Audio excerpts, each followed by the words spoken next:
Police chain advance. We are security. Around 38,000 federal police officers want to be measured by that motto. On water. Fire alarm shot. On land. And in the air. A strong force for Germany. The Federal Police.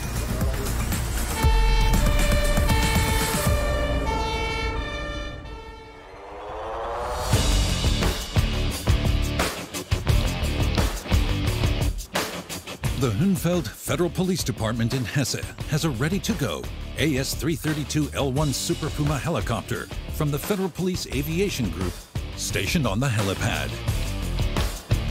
It's 16.3 meters long, 4.5 meters high, and has a wingspan of 16 meters. This is the largest operational helicopter used by the Federal Police. 2 pilots fly it. It has 2 engines with a combined power of 3,600 horsepower. It can transport external loads of up to 2.5 tons and attach a helicopter bucket, a container used as a fire extinguisher that can hold 2 tons of water. This is particularly useful in fighting forest fires. The lifting hook is used to pick up the load. When there's a flood, the Super Puma can carry sandbags to the disaster area. Here's the cockpit. The commander sits on the right, the co-pilot on the left. A flight technician can take a seat in the middle. The main use of the Super Puma: airlifting emergency and special forces to the area of operations. However, it's also used to transport politicians who are at risk.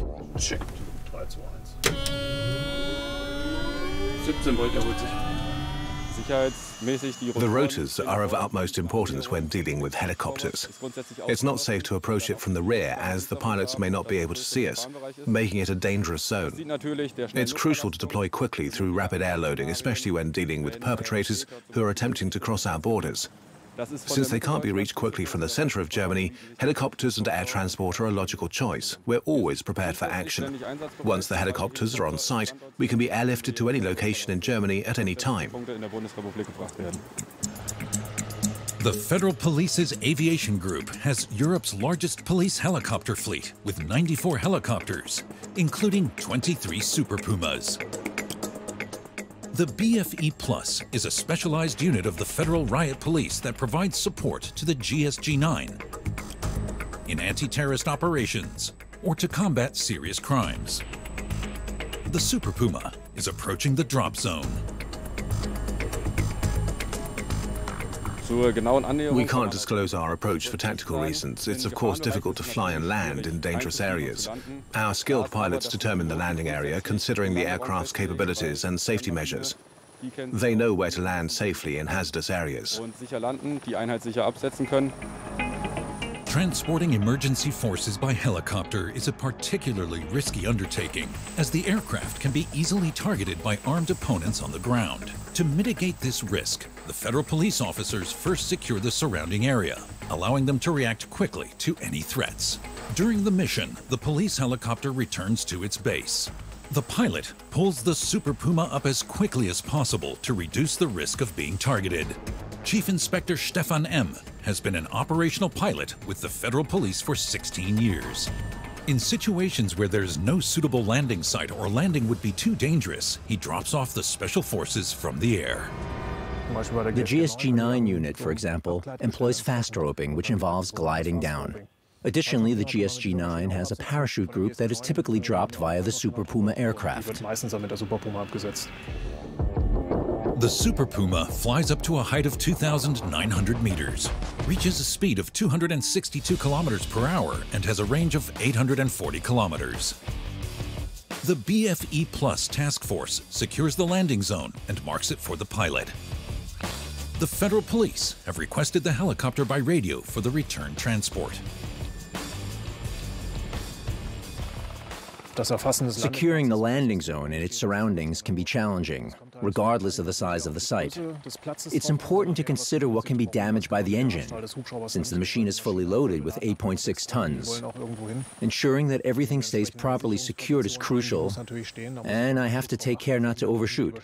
We have to take the correct landing position to avoid endangering our colleagues. Mounting and dismounting is a standard procedure, and we got to make sure that all personnel are back on board during takeoff. Time is of the essence. Everything needs to happen quickly. This particular type of helicopter is used by the military. It can be equipped with various weapons, such as an automatic cannon and ground-to-air missiles. In addition to its combat abilities, the Super Puma can also carry up to 19 passengers.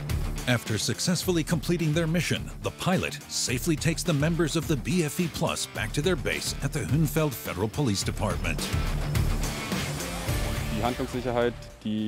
We must regularly train for operational scenarios to ensure safety and professionalism.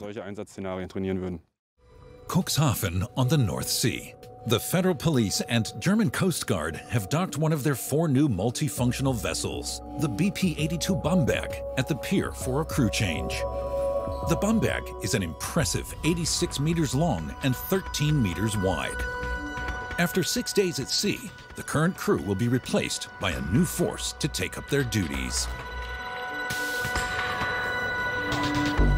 Moin. 18 men and 1 woman will be patrolling the North Sea on the Bamberg. First Chief Superintendent Hans-Joachim Paulsen is in command. Does that fit? Yeah, lift. The crew has a time frame of 3 hours to prepare the ship for sailing. The federal police officers carry the provisions to the lower deck through the provision hatch. Tony Zell, the police superintendent, has been serving with the federal police since 2009. His designated workplace is the bridge. The bridge is the heart of the ship where all the operations take place. It serves as the lookout post and the seating area for the helmsman. The person in charge of the ship operates from here using navigation technology, which can be controlled by either autopilot or helmsman. The NOTCOM team works from this area and handles all the navigation. The multi-sensor platform mounted on the top of the ship has its workstation here, which allows for scouting the surroundings. The workstation for the projectile weapon is also located on the bridge, and it can be operated from here. The Bamberg is equipped with a Bofors 57mm Mk3 naval gun. It can stop larger ships in the event of a threat. We are on the foredeck, which is primarily used during mooring maneuvers as a breakwater. It helps to divert the water masses from the swell in case you plunge into the sea. The Federal Police's patrol vessels are on duty every day of the year, regardless of weather. The Bamberg also features a helicopter landing deck.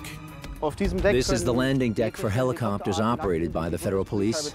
There are a wide range of possible missions that may require the use of this landing area, such as rescuing injured colleagues or strangers who need to be evacuated quickly. Special forces can be dispatched here to prepare for flying into dangerous areas. Special forces utilize the Super Puma helicopter with 2 drones on board for an EU project. The 2 patrol boats are capable of withstanding waves of up to 4 meters high at full speed. This boat has a stern drive and 2 engines, each one with a power of 270 horsepower. They can also be operated individually, which makes it easier to maneuver, especially in rough waters. With a top speed of 45 knots, which is over 80 kilometers per hour, this boat can handle even the biggest waves. Before casting off, the commander assembles the entire crew in the mess for the drill. All here? Yes, good. I want to make sure everything is ready for the patrol. All clear in the technical area? Yeah. Navigation? We still have to finalize an AIS transponder list, and then we're good. Good. We'll deal with the flight service tomorrow. Then on Sunday, we'll shoot with the long-range weapon. We'll also have the role training again. I want to practice man overboard again, and during the week go through the fire on board scenario. The weather looks quite good for the first few days, up to and including Sunday. The crew's complete, we have food on board, and now we're setting off on a 6-day patrol. The GSG-9 is the elite anti-terrorist unit of the German Federal Police. The marksmen are known for their ability to track down targets and fight perpetrators from a great distance. The combat divers use the element of surprise to strike unexpectedly and silently. In urban terrain, the GSG-9 can also use motorcycles to quickly get to the scene. The unit is deployed worldwide in particularly dangerous situations. Since the series of Islamist terrorist attacks in the 2010s, the GSG-9 has been receiving additional support. The BFE Plus was formed. It's made up of forces from the Federal Police's evidence recovery and arrest units. This is a special operational suit in grey color that provides ballistic protection against firearms. It includes a body armor plate, a helmet, and active hearing protection. The user carries a standard G36 compact caliber 556, which is an assault rifle of NATO caliber. This G36 is the shortest version, resulting in slightly worse performance, but making the weapon more agile, compact, and easier to handle. Additionally, the user carries a P30 9x19mm as a secondary weapon. The user has ammunition on their person, a first aid kit, and various equipment, including a radio and a light. All the equipment is at the user's discretion. A unit of the BFE Plus from the Hunfeld Federal Police Department is training at the shooting range today. Ready for action. The shooting instructor sets the task. Situation: an injured person in the front area near the yellow car is injured. He's in the radius of action of several tangos. Your mission is to evacuate the person while protecting each other.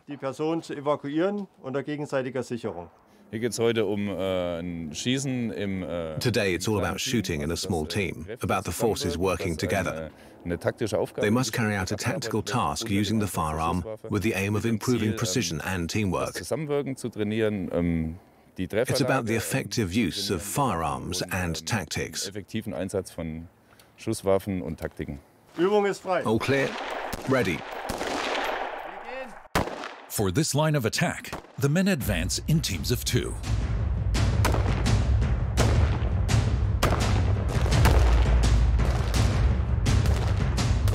They form a united front. 2 men support each other to ensure that neither is left alone. They can always provide backup when needed. Shooting is inherently dangerous, and the goal is to use it in a controlled and safe manner while still being effective. The G36 is a gas-operated assault rifle with low recoil and a firing rate of 750 rounds per minute. It can be loaded with magazines of 10, 20, or 30 rounds, or a 100-round drum magazine. The 30-round magazine is transparent, allowing the shooter to see how many cartridges they have left.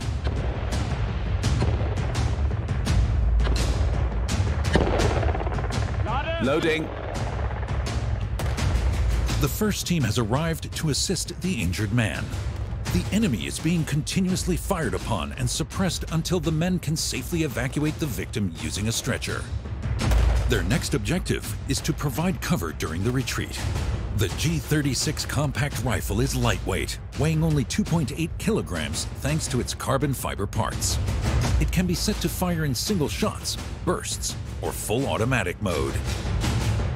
The soldiers in the BFE Plus unit must remain focused even in extreme physical and mental stress. That's why all procedures are practiced repeatedly until they become second nature. Okay, stop. End of the exercise. The individuals are highly skilled and proficient. They possess excellent physical endurance, strength, and mental capacity to perform all tasks with safety and precision, even under strenuous conditions. They always maintain a clear perspective and remain calm and composed. Lane 1, all shots on the body, very nice. Lane 2, 1 through the jacket, acceptable. The rest on the body. Lane 3, all central. Center of body, very good. Lane 4, all on the body, very good. Lane 5, 1 went past, acceptable. We assume that the people were not wearing ballistic vests, otherwise we would have had to change the target area. But in this case, exercise fulfilled. The covering was okay, some of the covers were very narrow, they were dangerous for 2 shooters, still well executed. These villains wouldn't have stood a chance in a firefight against the BFE Plus. The cardboard enemies are as full of holes as Swiss cheese. Crew on maneuvering station. From aft to forward, all lots in. Cuxhaven. The patrol vessel BP-82 Bamberg sets off on a 6-day patrol in the North Sea.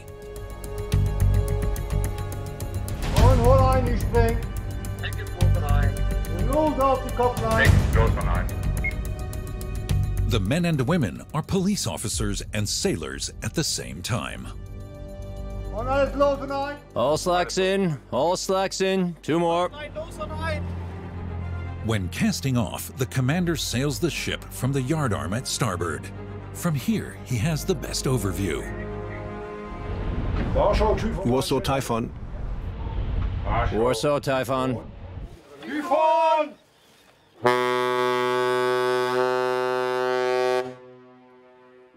What about the green one there? Is it leaving? That's right, the green one's leaving. Also the sailboat over here and the blue one. Yeah, all good. The Elbe River flows into the North Sea here, a busy shipping route. Stern is through. The Bamberg has 3 sister ships. These operational vessels are the largest the federal police has to offer. We're one of the 4 flagship vessels. Our responsibilities have increased over the years. I've now been here for 40 years. Our area of responsibility covers the external Schengen border in the North Sea, as well as the entire coastal area. Our primary task is to monitor these external Schengen borders and identify individuals who may be present illegally, and if necessary, conduct checks. The Bamberg is powered by 2 propellers and can travel at 21 knots at full power, almost 40 kilometers per hour. Michael J. is the technical watch commander responsible for the engines. We're in the main engine room. Our 12-cylinder Wärtsilä engines generate 4,080 kilowatt, or roughly 5,500 horsepower. They run on MGO, our standard marine fuel. Both engines combined have an output of more than 11,000 horsepower. Our gearbox is the blue thing here. The wave generator is powered by our auxiliary diesel engine, which drives the electric motors. The current generated by the wave generator drives the gearbox, which rotates the shaft. The rotating shaft is our controllable pitch propeller at the end. We have a double shaft ship with 2 controllable pitch propellers, one on the starboard side and one on the backboard. The ship's diesel-electric drive powers the electric motors using 2 auxiliary diesel engines, each with 1,000 horsepower. The ship can sail at approximately 55% power without the main engines. We have a fuel tank that can hold up to 17 cubic meters of fuel, which is enough for 1 day. When a machine is fully operational, it consumes approximately 1 ton of fuel per hour, which is roughly equal to 1 cubic meter. If we have 2 machines running at full capacity, they will consume approximately 2 cubic meters of fuel plus oil in 1 hour. At full speed, the Bamberg's thirsty main engines consume 2,000 liters of diesel per hour. Berlin Federal Police Headquarters, location of the Mobile Monitoring and Control Unit. Service Group Leader Thorsten Peters supervises an operation today. The Berlin Federal Police Directorate has recently issued a general decree regarding the prohibition of dangerous objects at 6 major train stations.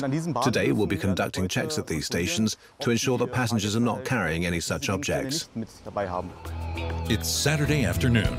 Lukas Rademacher and his colleagues are getting ready. Big one to the left. The police constable equips himself in the armory. All my colleagues have locked up their weapons. It's crucial to store them away after work and not take them home. First, we get our magazines, which go into my magazine pouch that I have. The pouch holds the spare magazine. Next, I receive my service weapon and baton. I have to pull out the baton to check if it's defective, and then it goes into the holster. Pepper spray also needs to be shaken and checked periodically to avoid running out. If it does, we can quickly switch it. Falls das dann so ist, müssen wir es halt tauschen. I've been trained to wear a body cam, and now I'm wearing one. If we encounter a situation that becomes intense, I can inform the police officers that we are filming the entire operation for their protection and ours. This usually calms the situation down significantly.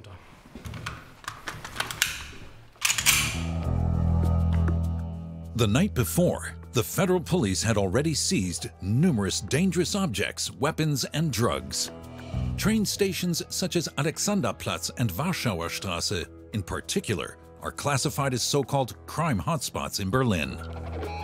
Today is day 2 of the operation for Lukas Rademacher. There are a lot of adventure-loving young people out and about in Berlin. Of course they have a lot with them. Knives, animal repellent sprays, and other things, including a lot of drugs. It always depends on how people react. Of course you have to deal with them a bit differently. It's not that much trouble. We're robust, and that's why it always works quite well. The number of stabbings in Berlin has risen dramatically. More than 3,300 cases were registered in 2022, 540 more than in the previous year. Lukas Rademacher is on duty at Ostkreuz station. The officers patrol in squads. Any other dangerous items with you? Nothing. Empty your pockets, inside out. The federal police have announced the intensified controls for this weekend. There we go. Bye-bye.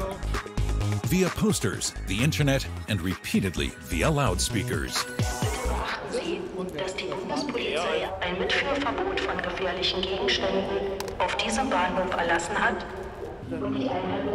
Can we help you? No. From 4 p.m. to 5 a.m., no one is allowed to carry objects that are considered dangerous at train stations, even if they do not fall under the Weapons Act. Die Dinge, die in der Allgemeinverfügung geregelt sind. The things that are included in the general ruling can be carried outside this time window. Pepper spray is one example.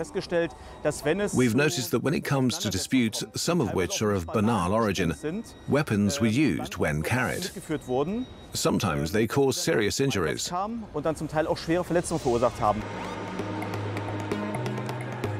All types of striking tools and knives with a blade longer than 6 centimeters are now also banned. The reason is the high number of violent incidents at these stations. The federal police get a man out of the S-Bahn.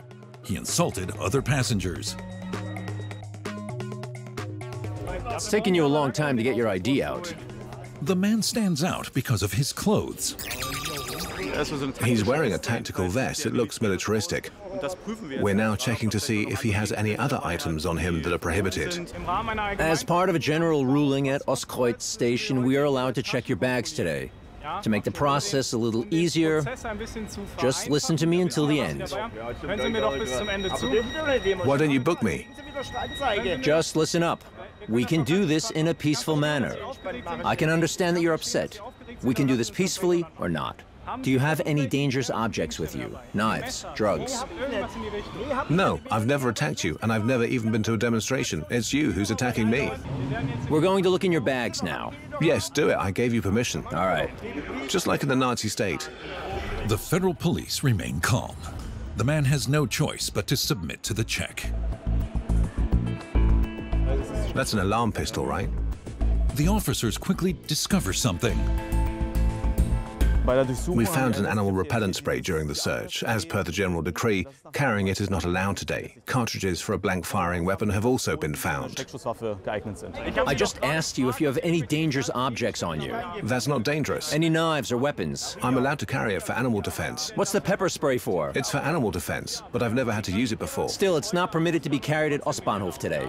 The issue with pepper spray is that the likelihood of the situation escalating is high, particularly on weekends, and especially when individuals are intoxicated and if they engage in physical confrontations. For this reason, it has no place on public transportation. The police are checking the man who had blank ammunition for a weapon. He needs a firearms license to carry one. He also has handcuffs, which is unusual. It may seem odd, but it's not against the law to carry handcuffs in Germany. I verified whether these particular handcuffs were possibly misplaced by the police by checking the serial number or stamp, but it doesn't appear to be the case. A blank gun does not appear today. There's a reason for that. He already has an extensive police record, including Weapons Act violations. Our colleagues confiscated a firearm from him at Berlin Central Station, not today, but in the past. The man's pepper spray is confiscated and can be picked up from the federal police the next day. The blanks are returned to him.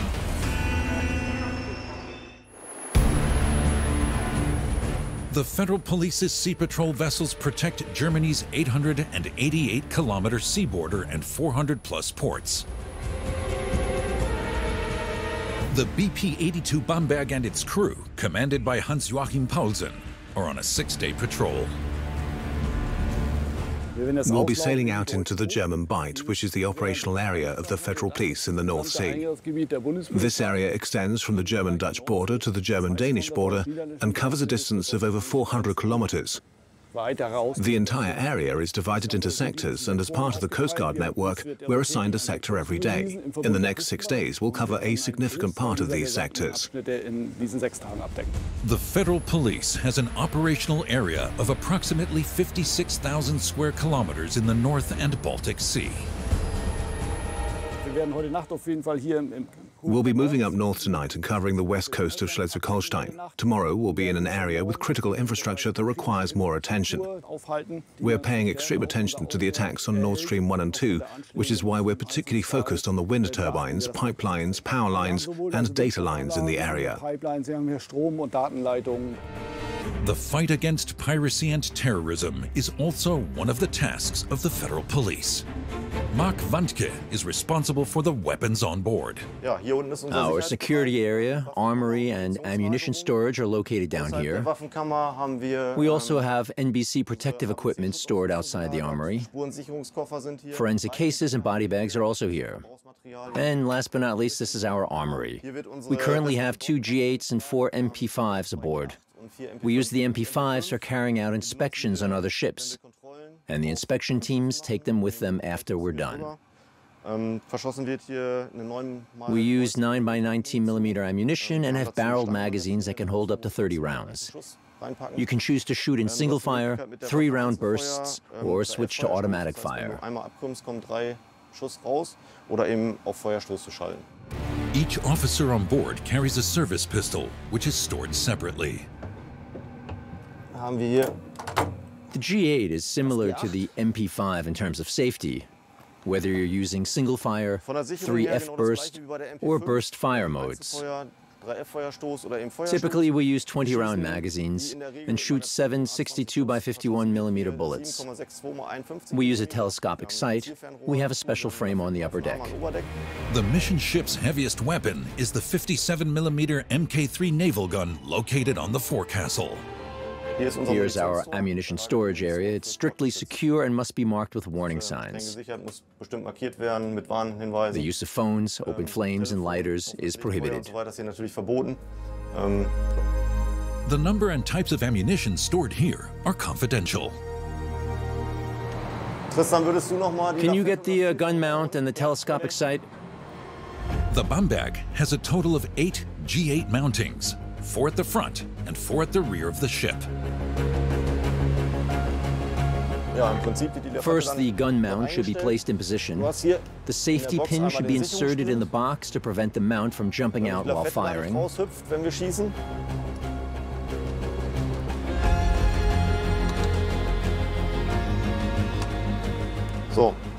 Next, the G8 should be mounted on the gun carriage, and a telescopic sight should be attached on top.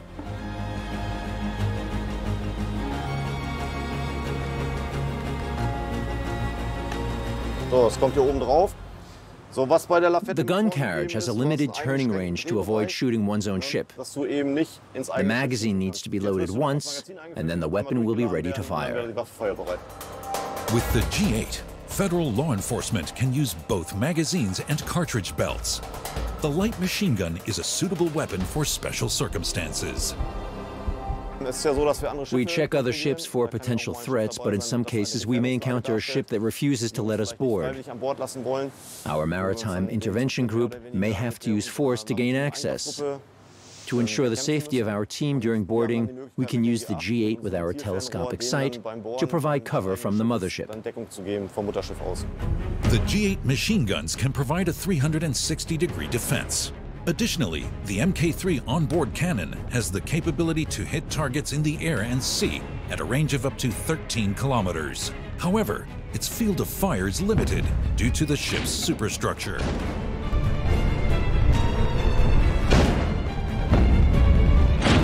The Mk3 onboard cannon is designed to be used to fire across the bow or into the steering gear of a ship that does not comply with orders to stop.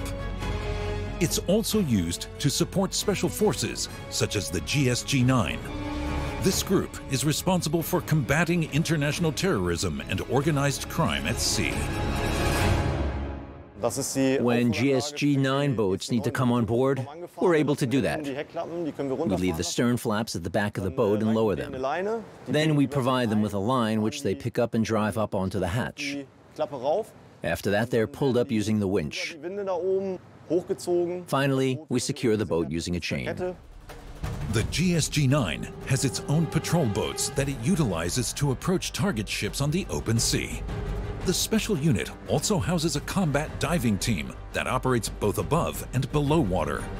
The unit is capable of operating from the sea even without land-based support due to the presence of operational vessels like the Bamberg. The Bamberg is equipped and ready to provide assistance to injured individuals at sea. We have a treatment room with various options to treat injured people. Our team includes trained paramedics who can provide first aid and advanced paramedics for more complex medical needs. A doctor can be flown in via the helicopter landing deck. We also have a rescue stretcher that ensures the safety of the patient during transportation to the helicopter. It's designed to keep the patient secure and prevent any tilting or falling off during the transfer process. The Bamberg is well equipped to handle disasters and conduct sea rescue operations. It's possible to remove some walls in this area, which allows us to transform the entire station. This could be used to set up a proper hospital with special forces for important operations or bigger missions. The beds are swell-proof. They can be moved along with the patient, ensuring their safety during rough movements. The military hospital has the capacity to be transformed into a fully functional operating theater. The Hunfeld Federal Police Department in Hesse. It houses 4 federal police task forces, including a technical task force. The department has a fleet of over 200 vehicles, which includes a type of water cannon called WW-10. The water cannon commander, Uwe Schlitt, explains how the water cannon works. We have 5 seats in this vehicle. The driver sits in the front left and the observer sits in the front right. The turrets are positioned to the left and right of the commander, who sits in the center. The commander is the person in charge, responsible for taking radio calls, making loudspeaker announcements, pre-selecting the pump pressure, and monitoring the entire operation of the water cannon. The observer has 3 cameras, 2 at the front and 1 at the rear for surveillance. It also has a loudspeaker and a spotlight system for additional monitoring. This is the control panel, which allows me to operate the commander's station. Here I can activate the pump and adjust the pressure level from 4 to 16 bar. The information screen displays the status of the water, which is always highlighted in blue. Additionally, I can assign the position of each individual turret using the designated bar. The water cannon is equipped with 2 front monitors and 1 rear monitor. Each has a cannon camera, rangefinder, and jet nozzle. This is the joystick. The commander has to assign it to me. To pick it up, I press the green button, and to put it down, I press the red button. There's a water dispenser at the front, just like in a video game. I have a blue switch to turn on the launcher light when I release water in the dark. I can also adjust the fan up and down using the same switch. Lastly, I have individual launchers that allow me to move them up, down, left and right. The VAVE 10 features a heatable water tank with a 10,000-liter capacity. Irritant or fire extinguishing agent can be added. I have multiple options to view the surroundings of the vehicle. There's a monitor located at the observer's position, which provides images through dome cameras. There are turret cameras that offer further views around the vehicle. You can see this on the monitor. It extends to the front left. I also have a rangefinder located here, which indicates that the distance to the target is 26 meters, and the rectangle represents the target's location accurately. Attackers are unable to climb onto the water cannon due to its smooth outer walls, while its angled shape prevents thrown objects from sticking. We always deploy with a squadron of water cannons, ideally consisting of 3 cannons and 2 special vehicles. Although it can be challenging to manage the manpower required, we never deploy a single turret on its own. Now we'll show you what the water cannon can do. In addition to regulating water pressure, the crew can vary the spray pattern and choose from different fanning modes. Release water. Number 1, the rain. The water jet is aimed at the crowd to enforce orders. This is the mildest form of using water to control people, by spraying them from above. Number 2, the water barrier. With the water barrier, a stream of water is directed onto the ground in front of the water cannon to maintain a clear space between the emergency services and the protesters. It may also be used to push the protesters back slightly. Number 3, the water bell. We use the water bell to disperse a sit-in blockade and clear the area, which gives us the opportunity to ask the protesters to vacate the premises.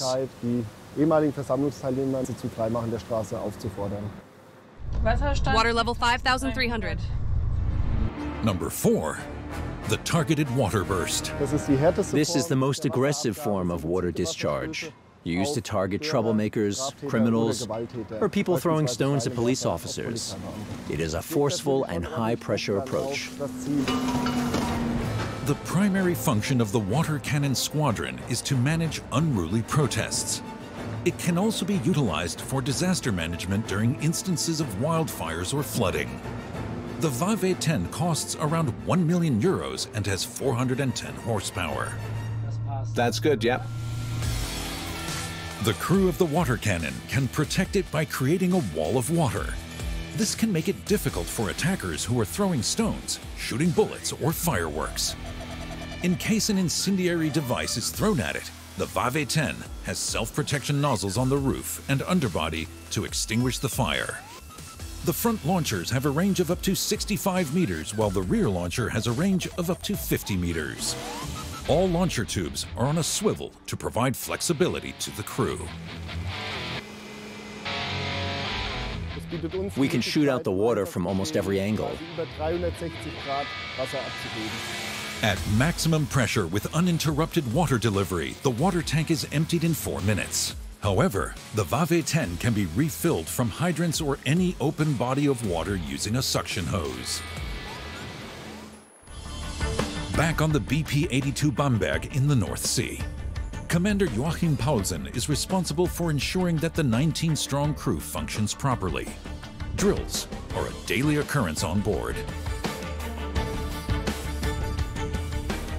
It's crucial that we prepare ourselves for a fire on board. It's one of the worst things that can happen. We have to practice responding to such emergencies regularly. I'll now sound the alarm and our crew will swiftly take action. A stress test for the crew. Fire on the ship. This is a drill. There's a fire in the facilities room. A fire alarm is an all-hands maneuver. It requires immediate evacuation to designated emergency stations. This is how the incident commander can determine if anyone is injured, has fallen overboard, or is trapped by the flames. Now, the police are taking on tasks similar to those of the fire department. The responsibilities are clearly defined. Bridge LAE, Squad 1 goes ahead. The attack squad is being led by police officer Tristan York. 2 men are tasked with quickly fighting their way to the fire and extinguishing it to buy time for the main squad to arrive and take control of the situation. Air pressure. 289. The red line shows the way for colleagues and provides a clear route back in case of heavy smoke. Are you coping? The second squad is to follow with the fire hose. Got it? Hose ready. Watch it. Squad 1, understood? Police Chief Olaf L. coordinates the operation. 240 for information. Squad 2 arrives with emulsion. Then on retreat, control the room. The fire hose is under pressure. It's being pulled through narrow corridors, 3 decks down to the technical rooms by people in protective clothing. Hard work. Squad 3 goes ahead and relieves you. Go ahead and relieve Squad 2. The third squad still has power. They're prepared to extinguish the fire using the available fire hose. In case of emergency, they're ready to put the water on. Fire is extinguished. Fire is extinguished. After 10 minutes, it's all over.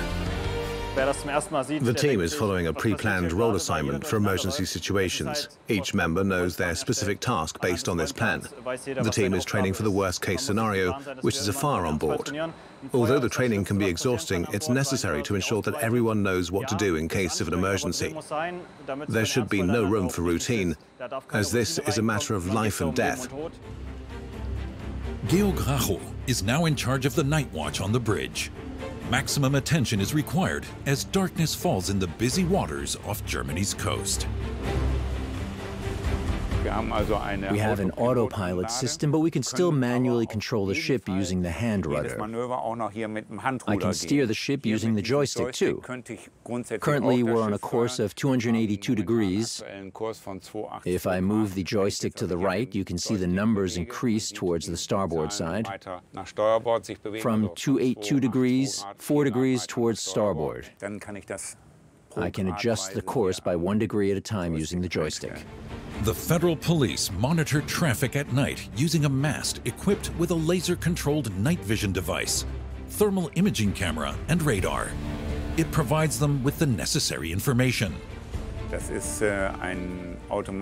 is an automatic identification system known as AIS. By clicking once on a vehicle, the computer records its details. For instance, the ship in view is 223 meters long, 32 meters wide, and has a draft of 11.8 meters. As it is a cargo ship, it is likely carrying containers and is en route from Hamburg, Germany to Cartagena, Colombia. The ship is on a direct route and will not stop anywhere else. The men and women on board the Bamberg are both federal police officers and seamen. When I'm driving, I'm like a sailor or a navigator or a technician. But if there's a police situation, I become a police officer. It's like flicking a switch. At the Mobile Control and Surveillance Unit in Berlin, the federal police have issued a general order banning the carrying of dangerous items at 6 train stations over the weekend. Please put your arms up. I'm going to search you for dangerous objects, okay? Do you have anything on you I can hurt myself with? No, nothing at all. Okay, just a pat down. Bitte beachten Sie, dass die Bundespolizei ein Mitführverbot von gefährlichen Gegenständen auf diesem Bahnhof erlassen hat und die Einhaltung des Verbotes überwacht. Alexanderplatz is classified as a crime hotspot and considered one of the most dangerous places in Berlin. We've made several discoveries in the area of drugs and weapons, as well as an individual whose residency status is unclear. My colleagues are currently investigating the matter. The reason for this general order is to combat violent crime, and we already have a set target grid. We're focusing on people who are leaving clubs or bars, possibly under the influence of alcohol, as statistics show that violent crime is more likely to occur in such situations. The federal police also seize lots of weapons and dangerous objects at other stations. In a group of 3 miners, everyone has a knife with them. At Treptower Park, a young man has this iron bar in his pocket. 4 Czechs have 2 expandable batons, 2 brass knuckles, and 2 bags of weed in their luggage. The police find a knife with an 18-centimeter blade on an Iraqi. An 18-year-old German carries these brass knuckles with him. At Alexanderplatz, a 34-year-old Serb is caught by the police. Are there any traces on it, or is it just a violation of weapons law? It is, and remains dangerous in the capital. During the search, we discovered a one-handed knife which comes equipped with a belt cutter and glass breaker. It can be opened with just one hand and is considered to be a prohibited item under the Weapons Act. Possessing such a knife is a petty offense. We'd like to know the reason why people carry such a knife, especially at night on the weekend in the middle of Berlin. It can be potentially fatal if things go wrong. The federal police operation is being conducted for 2 days at 6 Berlin railway stations. It's being coordinated from the Operations Center at Ostbahnhof, with Police Director Oliver Schulz in charge. The colleagues here maintain regular contact with the units on site. They also document these measures and issue appropriate orders. Yesterday, we had a total of 160 to 170 officers on duty who carried out around 760 identity checks. In total, we seized or confiscated 38 items. Today, we have deployed another 160 officers who have been implementing the measures since 4 p.m. We anticipate that there will be further seizures in the next few hours. Any knives, weapons, drugs? I'm going to search you. You can leave your jacket on. I'll just check your pockets. There are also various arrests at Ostkreuz. What do we have here? Narcotics. Nothing else? No. Drugs. A bit of marijuana. Here too.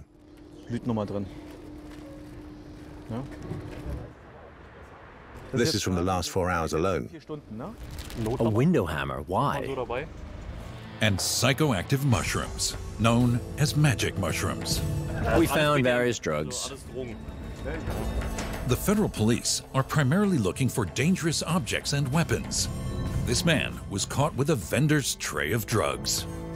Speed? Speed? No, he says it's coke. Here's some leftover crystal, and that's coke. And 230 grams of marijuana. That's what he had with him. He's now being charged with a violation of the Narcotics Act. The drugs are seized. The man is later released. All confiscations made by the officers are documented and stored in the evidence room. Was wir jetzt hier sehen, sind die Gegenstände von den These items here are from the last few hours. recht viel Betäubungsmittel. We have a large quantity of pepper sprays, narcotics, and a device called Kubotan. The Kubotan can be held in a fist to deliver a stronger impact and is designed to be used as a key fob for easy access. As it was carried by somebody, my colleagues have secured it in the operations room. My personal highlight today was actually seeing magic mushrooms for the first time. Then we had the enforcement of bans. We found several drugs in the form of crystal meth, liquid tylidine, and also weapons in large quantities. It's astonishing how many weapons are in circulation. I think we were able to make Berlin a bit safer with the measures we took yesterday and today. It's not over yet, but I think what we've seen so far has been successful.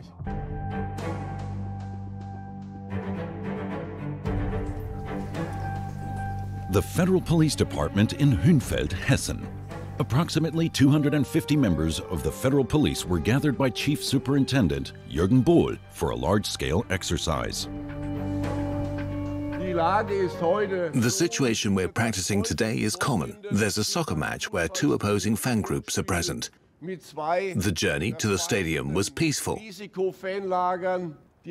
but there was a violent altercation during the match, which has resulted in injuries.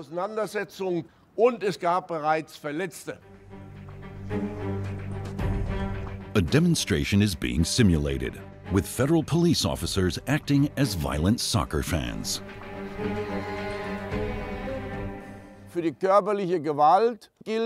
As for physical violence, everything within reason. The folks in the blue shirts are your colleagues who will be on duty with you next week, so act accordingly. Let's go.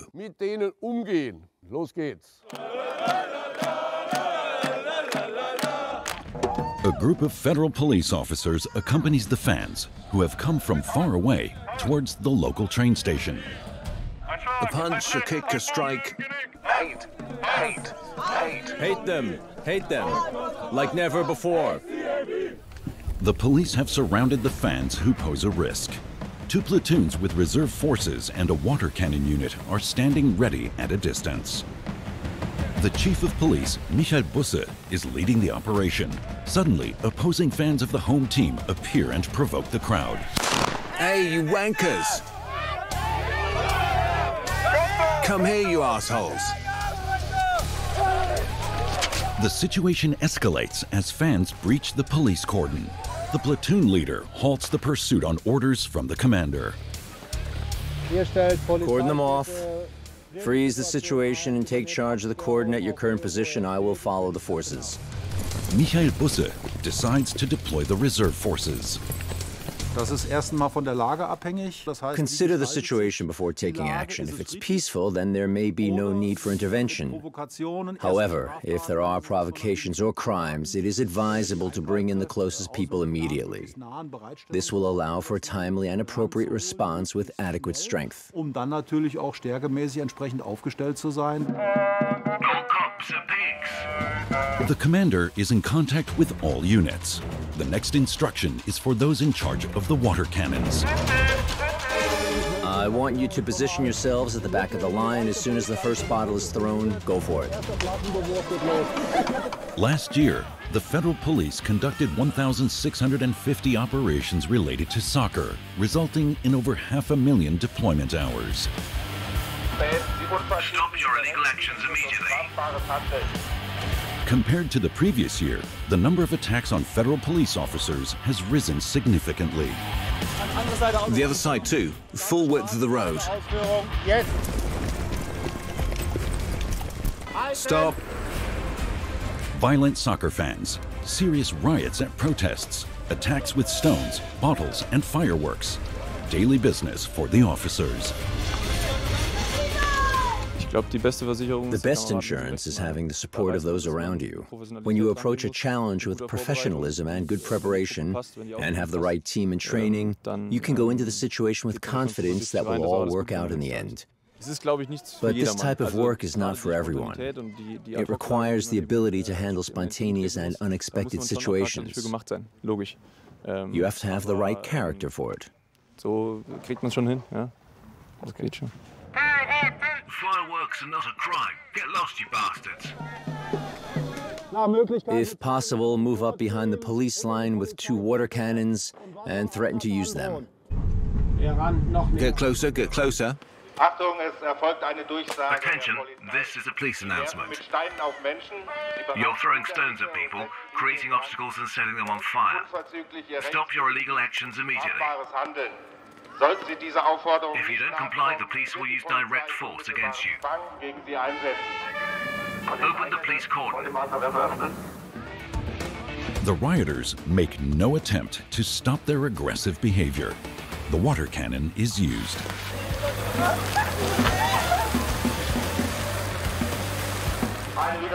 I repeat the police announcement.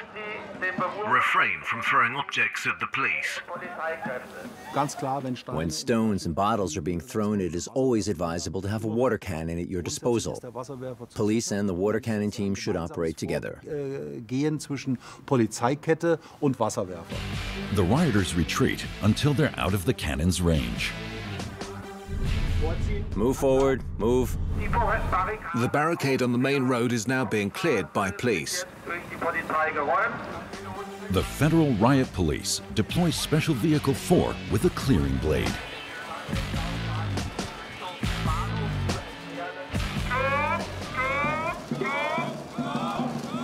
We're advancing. Police forces and water cannon advance. Tell them to stop the provocations immediately and stay together. Refrain from setting off fireworks. Fireworks are not a crime. Watch out! Watch out!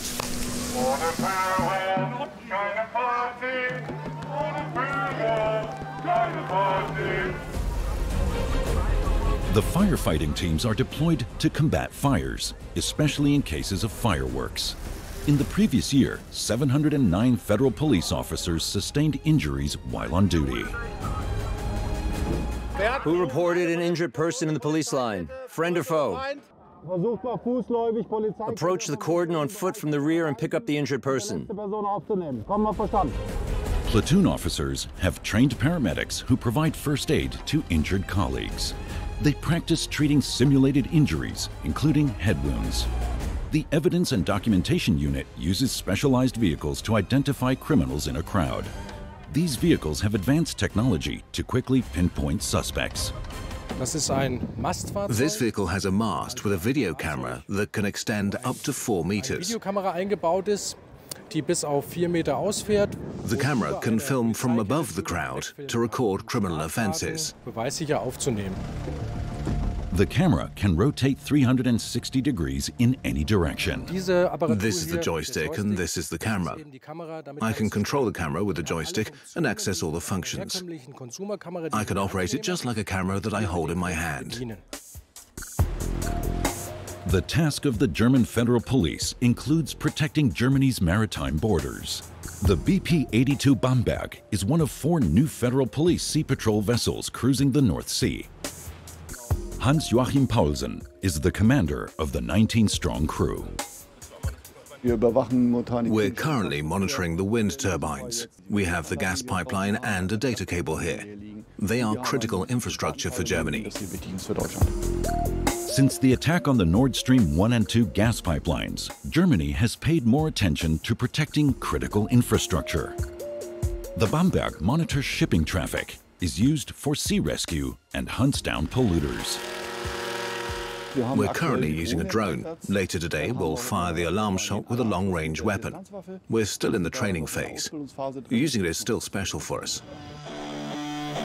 The Bamberg was retrofitted with an onboard cannon after it entered service.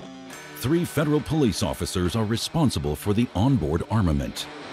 This is a Bofors 57 Mk3 gun equipped with 57mm ammunition used by the Federal Police for dangerous situations.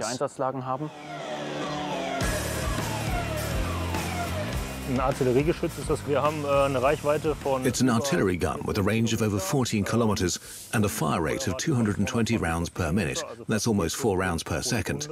This state-of-the-art gun is also suitable for air defense. It has very high rotation rates and can rotate 360 degrees at a lateral speed of about 55 to 57 degrees per second. This enables us to engage air targets that move very quickly in the Mach range. I'm collecting the life preservers. The crew changes every 6 days. This crew has not yet fired the new onboard cannon. Today is the day. We need to get everything ready, like collecting the buoys nearby, because the pressure wave created during the firing process can damage them.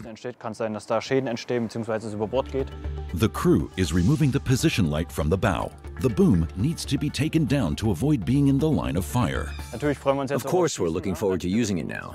The situation is serious if we have to use the cannon. But you are happy when you can apply and practice what you've learned in theory. You do various training courses. Looking forward to being able to shoot.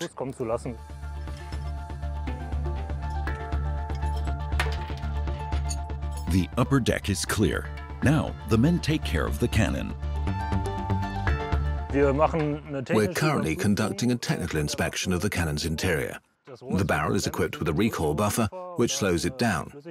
There's also a liquid inside that needs to be checked, and our colleague is currently carrying out this task. We don't want to shoot the barrel out of the back due to the recoil. This is a maintenance task that needs to be done.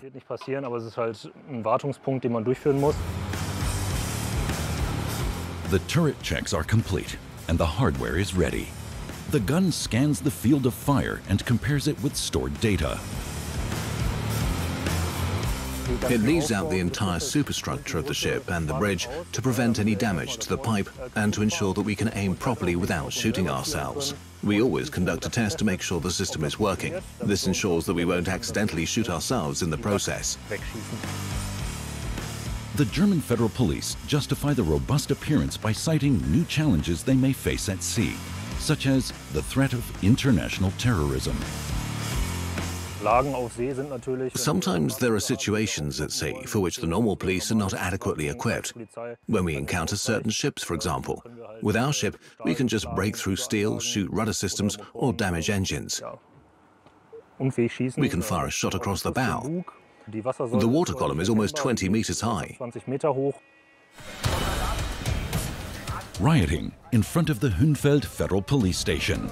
In an exercise, the Federal Riot Police trained to deal with violent soccer fans. Police line advancing, caution, fireworks. The line of police officers advances. The rioters retreat. We want to keep our opponents together to limit their ability to cause trouble. The more freedom they have, the more tools and weapons they can gather, like stones or other objects. Hold the water. Water stop. The federal police officers with the red marks on their uniforms are part of the evidence and arrest unit. What are you doing? On your knees. One of their tasks is to pull individual offenders out of the crowd. He physically assaulted police officers. We have a case of attempted assault here, which is why we've taken hold of him and are searching him. Shut up. That's always good. When the officers come, you are reassured. After all, they've been trained for special measures and operations. Cordon advance, prepare for enclosure, H-130, enclose. Michael Busse orders the officers to detain the violent fans in a kettling. Cordon hold. Hey, why are you touching me? Hey, is that what they teach you? All cops are pigs. The next step is to prepare for the identification of the rioters. We're peaceful. What are you? I'm walking. Why don't you walk faster? The federal police have set up a processing lane with service vehicles for the entire group. We prosecute whoever commits a crime.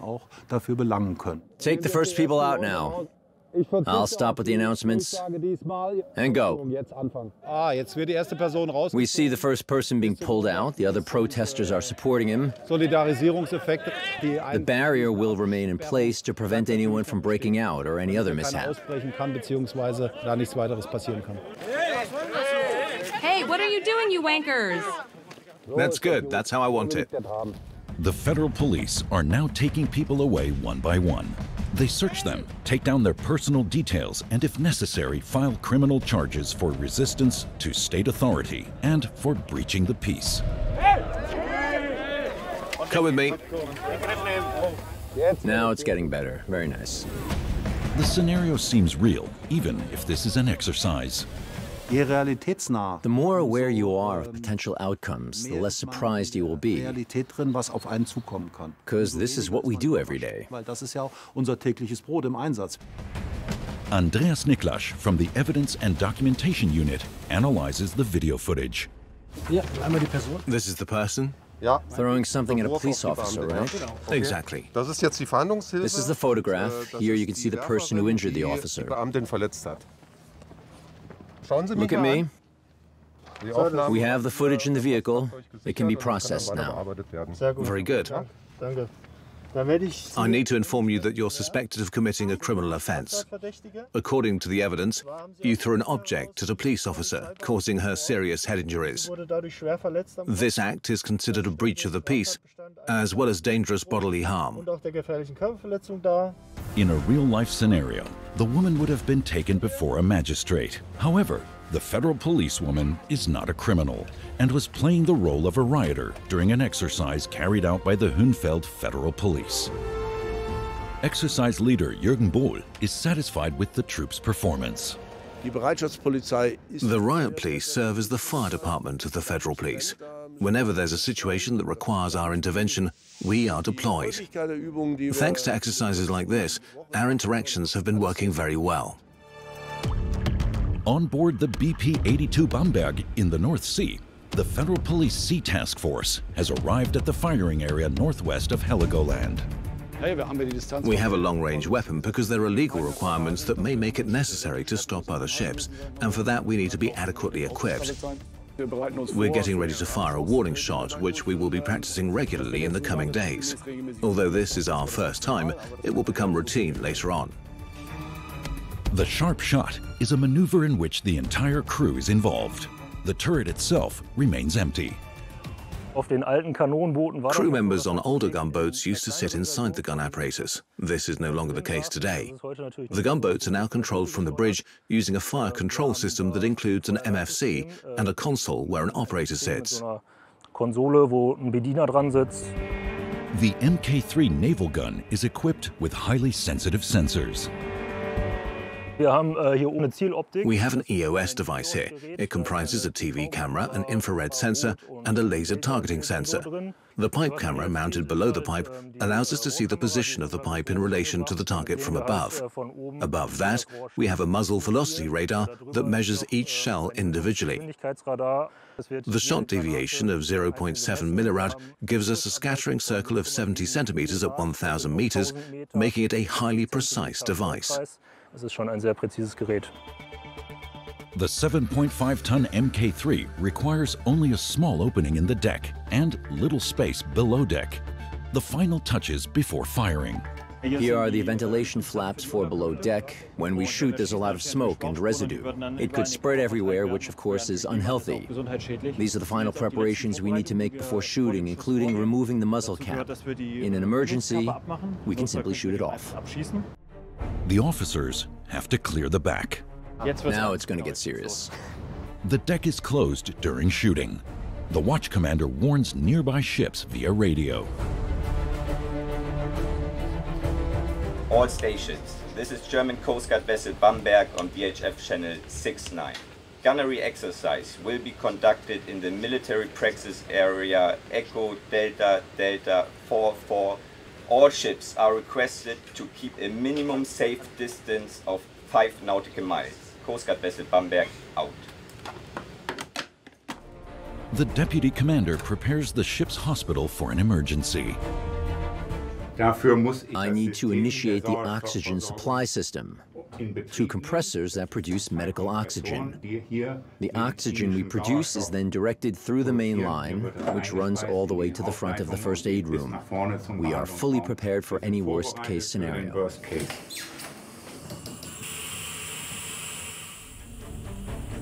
A safety measure. Police Master Tristan Joch and Police Chief Lukas de Venta take up their position on the bridge of the Bamberg. We keep a close eye on our weapons technology.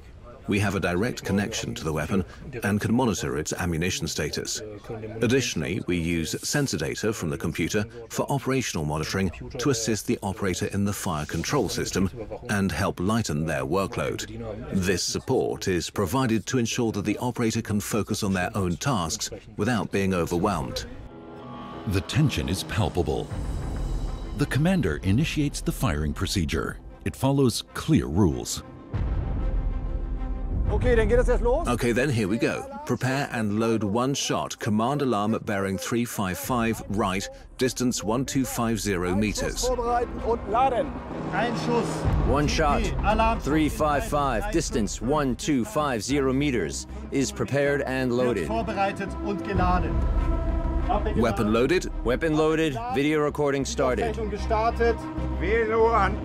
WLO to all stations. Question safety. Radar. Radar is clear. Modar. Modar is clear. Weapons technology. Weapons technology is clear. Watch commander. Watch commander is clear. Sea room observer. Sea room is clear. Airspace observer. Airspace is clear. WLO to commander. Message. All stations clear. Order, prepare to fire. Ready to fire. Ready to fire.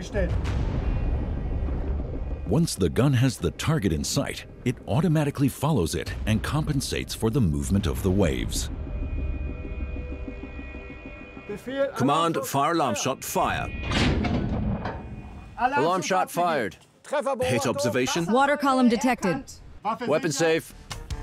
The alarm shot has simulated a shot across the bow of another ship.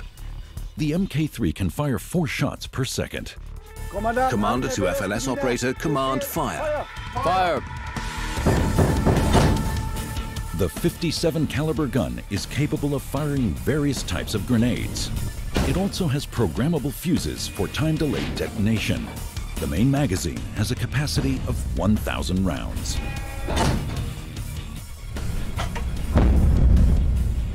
Hold the weapon. Gun safe. I'll take over. Yes, sir. The commander and the crew have successfully completed their first combat mission. That's it.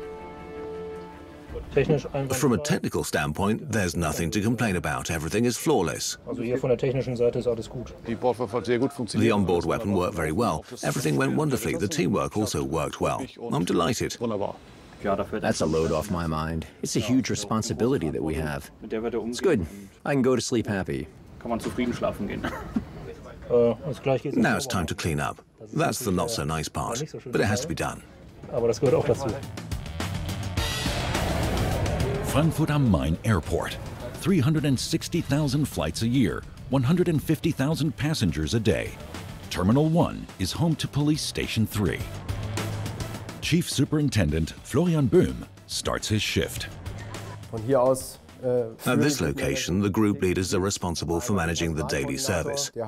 We have a personal coordinator who distributes the orders, an aviation security colleague, and at the very back we have the border police and general case processing. Additionally, we have 3 detention cells. They're currently unoccupied. The federal police constantly apprehend individuals with arrest warrants or traveling with forged documents. Hilal Ünal also begins her shift. I need an automatic pistol with a double ammo clip. The police sergeant picks up her work equipment at the gun counter, an automatic weapon. We are responsible for patrolling the terminal. As part of our patrol equipment, we must carry an MP5 and an extra magazine at all times. With the MP5, we can fire single shots and continuous fire. Thanks. For safety reasons, the federal police always work in teams of 2. That suitcase yours?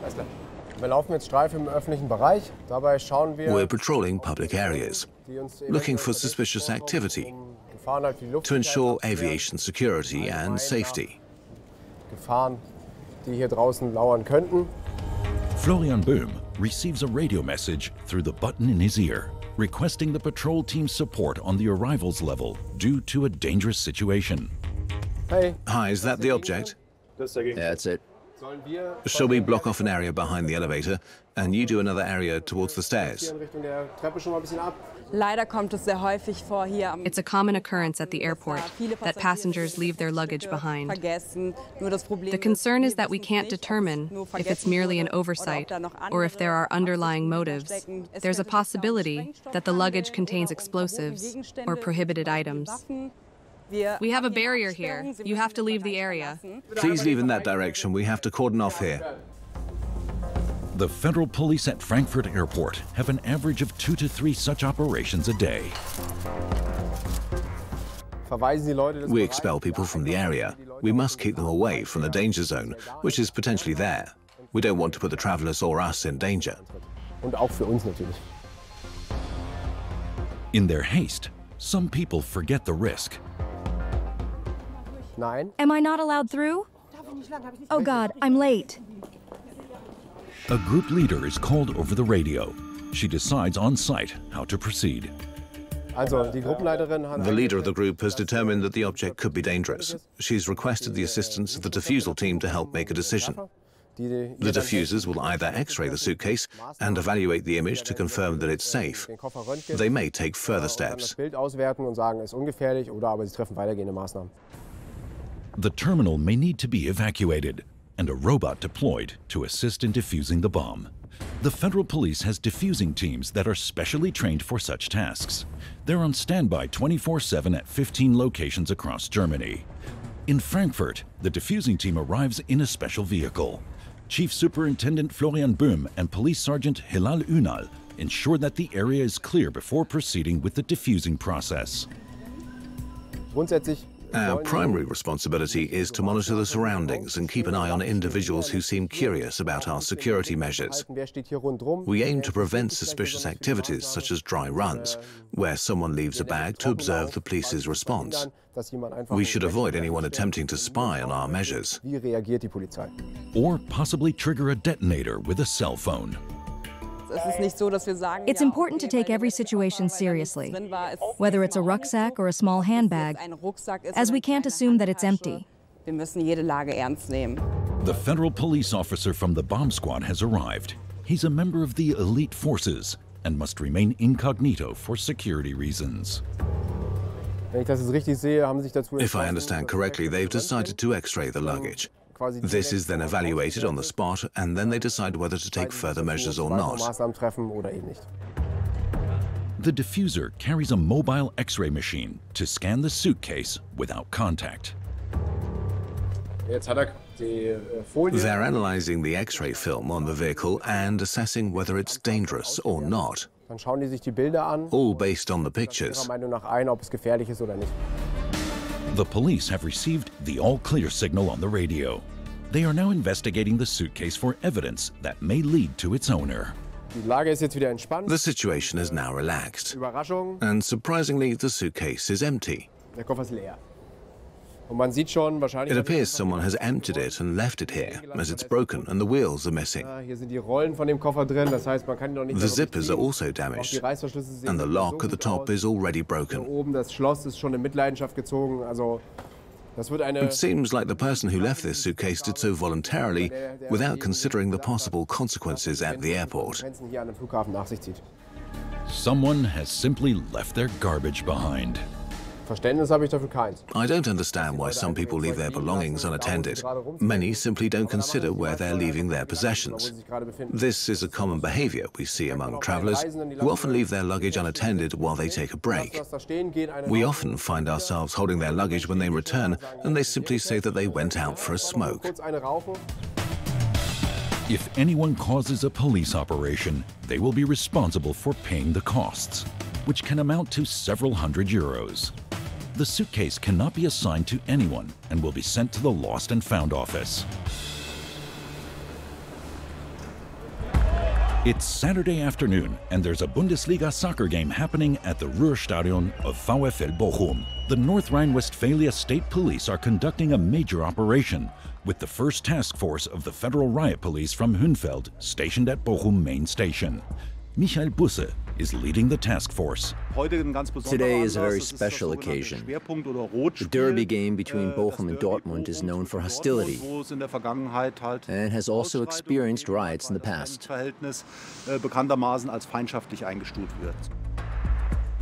The police force of Hünfeld, consisting of 140 officers, is present at the site. Additionally, a platoon from the Evidence and Arrest Unit is deployed. We're better trained. We deploy our unit faster for various offences, including damage to property, breach of peace, assault and battery, depending on the potential danger level. Although the troops stay in the background, they're always ready for action. We never switch off, which is a small issue with us. When you're on the vehicle and actively engaged with the radio and other things, we also need to be alert and prepared at all times. The vehicle may start moving at any moment. The Federal Police has a specialized unit called BFE Plus, which is comprised of highly trained officers recruited from the BFE. This unit was established in response to the series of Islamist terrorist attacks that occurred in the mid-2010s. The BFE Plus is equipped to support the GSG-9 in operations against heavily armed offenders, organized crime, and terrorism. Back in Bochum. Come on, stand on the side here. The Federal Riot Police protect the main station and the trains. Violent soccer fans are expected. The number of troublemakers shouldn't exceed 350 to 400 people. If we identify the train these fans are taking, we can accompany them to prevent any potential riots during their arrival. They don't know the time and location the hooligans are coming from. The goal of keeping the police uninformed is to catch opposing fans off guard. They want to maintain secrecy within their group and then show up unexpectedly. This way they can confront any rivals they encounter. We don't know what to expect. The commander has stationed squads at strategically important locations around the station. Hey, you okay? All's well. No one's arrived yet. Suddenly, information from a plainclothes officer. He must remain unrecognizable for security reasons. They're not at Dorstfeld yet? Ah, that means they're going to Happenerfield. Around 400 people? The risk fans, yes. Undercover police officers who are familiar with the scene accompany high-risk groups and help to identify criminals. They played a trick on us. All right, thanks. Apparently, the Dortmund hooligans don't feel like messing with Michael Busse's troops today. They travel together, secretly using buses and other vehicles to reach Happenerfield in Bochum, which seems to be their meeting point. From there, it's a 15-minute walk to the stadium. Nevertheless, the Federal Police remain vigilant. Violence could also erupt at other fan gatherings. While the game is on and all fans are in the stadium, the situation is relaxed. Hey, everything quiet so far, no complaints. Nice. After the game, some fans who had a few drinks can get rowdy when their team loses, making it a potentially dangerous situation for officials.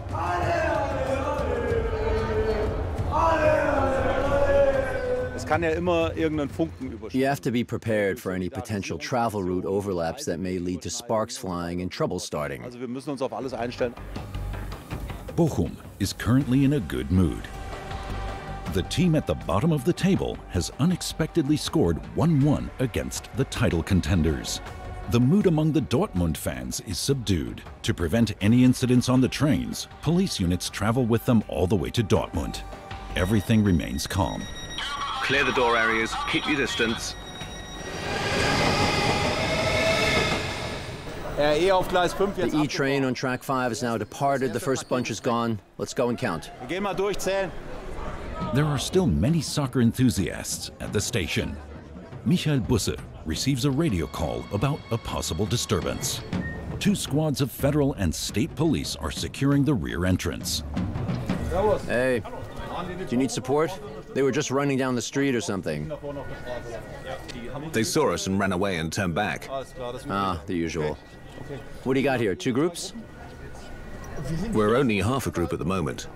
Not bad. I've got a BFE team in reserve. I'll call them if anything happens. Then we'll help them. That was good. Good joke. The BFE unit is responsible for conservation of evidence and arrests. There was a group of 70 to 100 Bochum fans who were trying to enter near Bochum Central Station. A barrier was put up to prevent their entry. Although there was some movement, everything was still under control. The last Dortmund fans leave for home. It was a successful mission for the head of the police. The safety of my team is of utmost importance to me. I would prefer a calm operation rather than a loud one with a bang, but preventing crime is our main objective, and we do not tolerate any illegal activities. The BP-82 Bamberg is currently patrolling the North Sea to safeguard Germany's maritime borders. The crew has been practicing firing the Mk3 naval gun, which utilizes shells that measure 67 centimeters in length and weigh 6.5 kilos. These are the shell casings. This is only half of the grenade. The propellant charge helps to propel the bullet through the barrel, and the detonator, which has a small primer, ignites the propellant charge. The projectile head is screwed onto the top with a small guide band. The bullet also has a guide band. The barrel is rifled, which creates a twist, ensuring a stable trajectory. Some cannons have a smoothbore gun, such as the Leopard tank, but we rely on fields and rifling as well.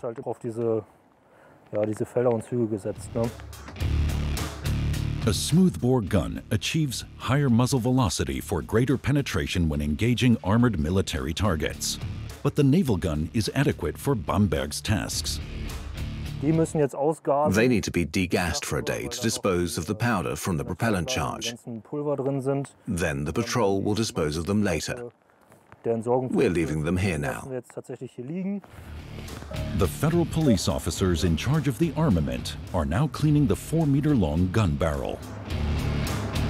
We still have to get the pole out. I'll start spinning. Lucas de Venta puts together the cleaning rod, while Tristan Jock rotates the pipe to the right angle. That way, officials can slide the rod through the barrel. More towards port. Is that good?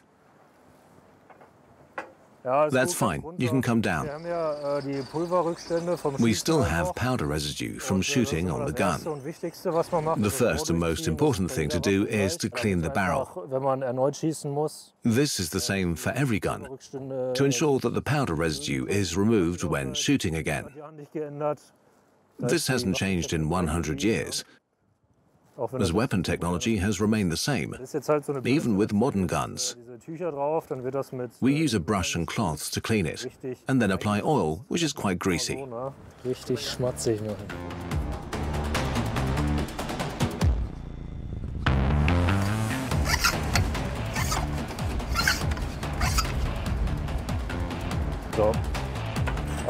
You can see what's stuck here. The process is repeated until the barrel is clean. A shot with a dirty barrel can damage it. It's better to work preventively to avoid having to replace the pipe later. This is standard practice. We do the same with our service weapon after every shooting. In the federal police, you have to be actively engaged, especially when a storm is approaching.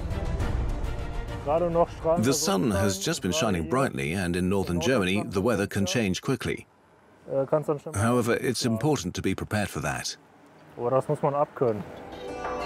The gun is later dismantled and cleaned in the harbor. For now, pulling a cleaning pole through the gun barrel is enough. So, that's it. The lid.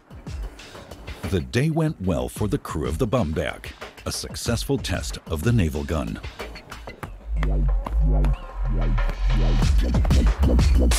Finished. Frankfurt Airport. 86 airlines transport 50 million passengers annually to 292 destinations in 92 countries. 2 of the 2,700 federal police officers on duty are stationed at Terminal 1. Senior Police Officer Hilal Ünal and Chief Superintendent Florian Böhm. Our daily routine involves inspecting the terminal and identifying unclaimed items, such as baggage. These items are then classified as dangerous or non-dangerous and handled accordingly. Another suitcase. In the previous year, over 800 unattended pieces of luggage, backpacks and bags were discovered by the federal police at the airport, triggering immediate security procedures. I just wanted to close the door here. Okay, then I'll stand here. We've found a piece of luggage outside the airport building. It was probably left behind by someone in a cab. The state police are responsible for handling such situations. We've cordoned off the area to ensure that nobody walks into the danger zone. You have to take the other entrance. Thank you.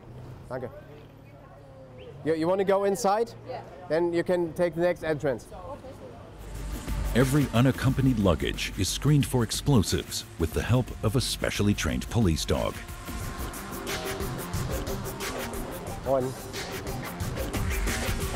The state police have now arrived. The luggage will be classified as harmless or dangerous based on whether the dog detects something or not. The dog did not trigger the alarm, allowing the officers to safely open the suitcase and examine its contents. Suitcase full of women's shoes. That's great. We'll have something to try on. These are shoes, children's shoes. All right, good. Take them to the Lost and Found office. Thank you. Have a good day. Okay. The colleague will take the suitcase to the Lost and Found office. If someone claims it, it'll be given to them. Otherwise, it may be sent to an auction or donated to a charity. The federal police have a dog squadron at Frankfurt Airport. Police Superintendent Dirk Monsam and Police Commissioner Dirk Kiefaber are on duty today with their service dog, Kara. Kara, a 5-year-old, is trained to detect explosives. If a traveler has left a suitcase behind, it may contain some items. We conduct preventive searches regularly, and in case of any threat situations, such as an aircraft with a bomb threat, we evacuate it and perform a thorough search to ensure safety. There are 2 types of explosives: commercial military explosives and improvised explosives, which are commonly used by terrorists or attackers. Dogs are trained to detect these explosives. Today's location, the terminal. Dirk Monsam has a sample for his dog. This is PETN. It's a type of plastic explosive used in the military. It's safe to handle because it can only be used with a detonator. Dogs are trained to find it. It's crucial for them to be successful, as we can search for days without finding anything. So as a reward, we also hide fake ones from time to time. Let's go. The federal police operates 2 service dog schools. Dogs help to enhance flight safety as part of their operational concept. Kara, look. Come here, look. And come. Our directorate prepares a daily situation report, which includes a risk analysis. But we can't specify a particular route from where explosives may come. Our operational area covers the entire airport, so the threat can be present anywhere. That's why we're there, to search and make the area safe before anything happens. And here, search. An explosives detection dog can work with its sensitive nose for about 20 minutes before needing a break. The dog should either sit or lay down depending on the location of the explosives.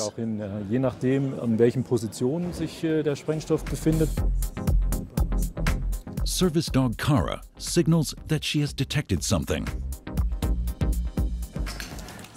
Yeah, come here. Well done, great. Yeah, great.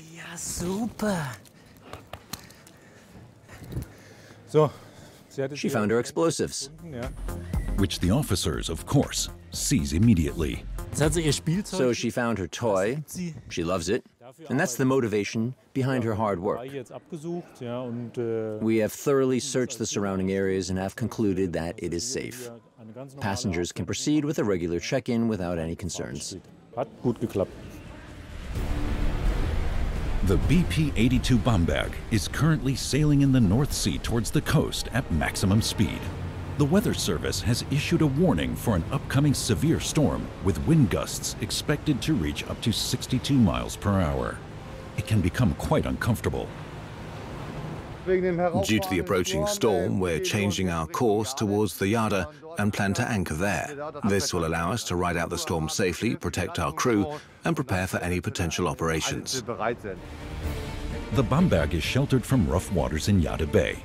2 men will lower the chain weighing several tons into the water. Boatsman Volker Jacobs leads the anchoring maneuver while Tristan York operates the capstan and anchor brake. Due to the storm, he wants us to remove all the chain lengths today. That means raising the chains up to 7 lengths, disengaging the clutch and slowly removing them. We then proceed to remove 8.5 chain lengths. Tristan York has to control 6.5 tons of weight. I wait for his command when he receives the green light from the bridge. Then he gives the command to let down the anchor, and I start the engine and the chain starts to rush out. You gotta have a feeling for it. Let's drop the port anchor. We'll release 7.5 lengths of chain and then stop to make sure the anchor holds and the chain is properly carrying the weight. Once confirmed, we can slowly release the remaining half length of chain. That's exactly how we do it. The number of chain lengths is crucial for our safety because the anchor alone is not enough to keep the ship in position. The more chain lengths we use, the safer we are during windy and stormy weather. If we don't use enough chain, the anchor may come loose from the bottom and the ship would drift away. This could be very dangerous for us, especially at night. The ship cannot maneuver until the chain is recovered, which could cause it to drift into a shoal or another ship. Machines back. The Bamberg has reached its anchor position. Off with the chain. Out of the chain. Drop anchor. Drop anchor. Anchor. Step on the gas faster. The 1.4-ton anchor is released. The anchor chain is released at a very high speed, approximately 2 meters per second. After that, we need to make sure that we slow down the chain in time so it sinks slowly to the bottom of the sea. 4 chain lengths to water. Half of the chain is out. And slowly. The anchor chain is 220 meters long, roughly the length of 2 soccer fields. 6 chain lengths at the capstan. The chain stopper locks the anchor chain. You can already secure it. Tristan York is securing the chain into the gear drive of the capstan. Secured. Good, let's see if the anchor holds. Slight underground vibration, can you feel that? There's still a slight vibration. Bridge to back, chain is holding, but there's still a slight vibration. Yeah, I got it. Chain's still vibrating at the anchor. The anchor and almost the entire chain are already at the bottom of the sea. Sometimes the anchor doesn't dig in with its flukes because of the ground, even though we may have the chain lying on the ground. In such cases, the anchor is pulled over the ground despite the slack chain and the metal. This causes vibrations that travel through the chain. It can be felt. We're now releasing the last link in the chain, the last half meter. Tristan York is now able to control the winch from the control panel. The boatsman is hopeful that the anchor will grip into the seabed. 4 off again. Brake once and uncouple. Anchor holds. Got it. Anchor holds. Brake engaged. Good, that's that.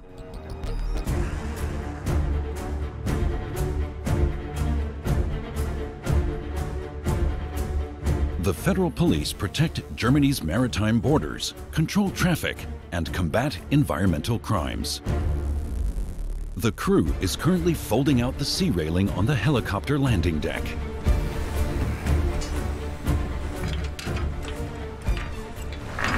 Stop. Not so fast. We fold this out for helicopter operations. Otherwise, the helicopter may collide with the railing if it drifts sideways. Normally, it prevents people from going overboard in rough seas. Today, we're conducting onboard flight operations as part of our sea patrol training. We have the chance to land and take off using all common types of helicopters available. We have the opportunity to refuel these helicopters, which in turn allows for an extension of their mission duration. We also have the option of bringing in special units or materials if needed. Bridge overdeck raiding down. All clear for drone takeoff. Before the helicopter from the Fuhlendorf flying squadron arrives, the commander flies a drone. We have a UAS on board, which is an unmanned aircraft system commonly referred to as a drone. We also have a second drone with us. The drone is equipped with a high-resolution camera. We fly the drone into the exhaust plume of larger vehicles to measure the exhaust gas values and determine whether the fuel used by the vehicle complies with regulations, including the level of sulfur content. They're collaborating with the European Maritime Safety Agency. The Camcopter S-100 has a maximum takeoff weight of 200 kilograms and can fly at speeds of up to 240 kilometers per hour. We use drones for various purposes, including critical infrastructure such as offshore wind farms, gas pipelines in the North Sea and data lines. Additionally, we use them for border protection in the areas close to the border to monitor vehicles and their behavior. The high-resolution camera and thermal imaging camera on the drone are also useful for search and rescue missions, especially at night. The drone has a 6-hour flight time and a range of 180 kilometers. The team receives a safety briefing from Flight Deck Officer Georg Racho before onboard flight operations. The Eurocopter EC-155 is arriving. It comes from the stern and is brought to the port at a moderate altitude. You always be cautious of its rotor blades.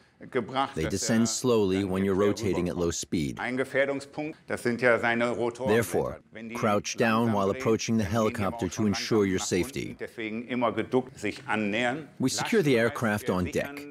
The ship is always in constant motion, but the helicopter is secured on deck so the pilots can leave the aircraft.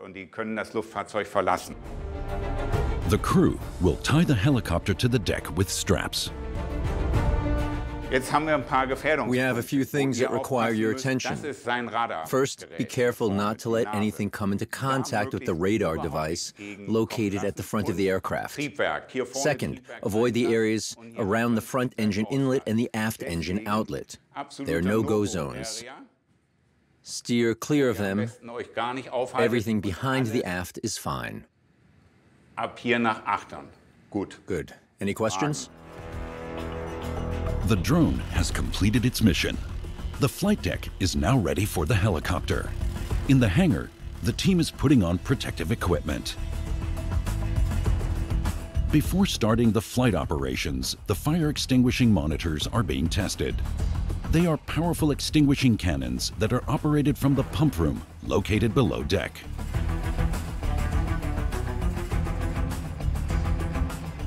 This is our fire pump, capable of pumping 380 cubic meters of water per hour with an output of 450 kilowatts, equivalent to roughly 600 horsepower. We use the suction line to draw seawater into the pump and then the pressure line to direct it towards the monitors. We use this system for external fire extinguishing and during flight operations. It can also be used in the unfortunate event of a helicopter crash on deck. I need 2 men to spray the deck. The Bamberg has several fire hoses. Quickly, it'll be here in 7 minutes. When a helicopter is landing, loose parts can become dangerous if they fly into the air. All loose parts must be sprayed off before landing. The Federal Police helicopter is only a few nautical miles away. Patrick Stelle takes up position at the flight control station. I'm the link between the commander and the helicopter. My duties include handling communication with the helicopter, managing flight deck lighting, and operating the fire extinguishing monitors. The bridge is responsible for leading, directing, monitoring, and giving instructions and orders. We supervise everything. The team and the flight deck officer search the helicopter deck for loose objects. Safety first. Check carried out. Flight deck is clear for transfer. Warsaw to all positions. Start of flight operations. Joachim, do we have master green? 4 or 5 minutes.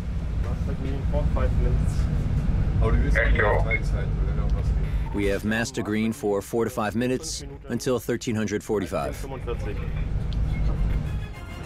Everything is clear on board the Bamberg. Now, it's up to the pilot.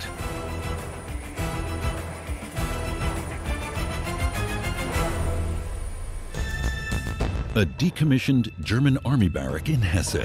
Here, the evidence and arrest unit of the Hünfeld Federal Police Department train in the fight against terrorism. We have the following situation. There's been a terrorist attack in the city. 3 perpetrators have escaped into an office complex. It is possible there are innocent bystanders in the building.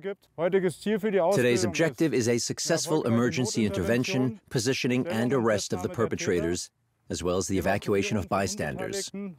Any questions? In the scenario, 3 terrorists are said to be entrenched in this building. Today's program includes training on tactics, approaching and securing buildings, and establishing a robust control point. The commando team approaches the occupied building in a convoy, maintaining a safe distance. They're responsible for securing the area. 2 camouflaged snipers are already in position, ensuring that they have a clear view. We're commencing the reconnaissance trip towards the target. 2 officers in a special armored vehicle get a clearer picture of the area. The vehicle captured a view of the target object, a 3-story brick building with an extension. Access options on the sides are visible from both 3 and 6 o'clock. No contact person identified.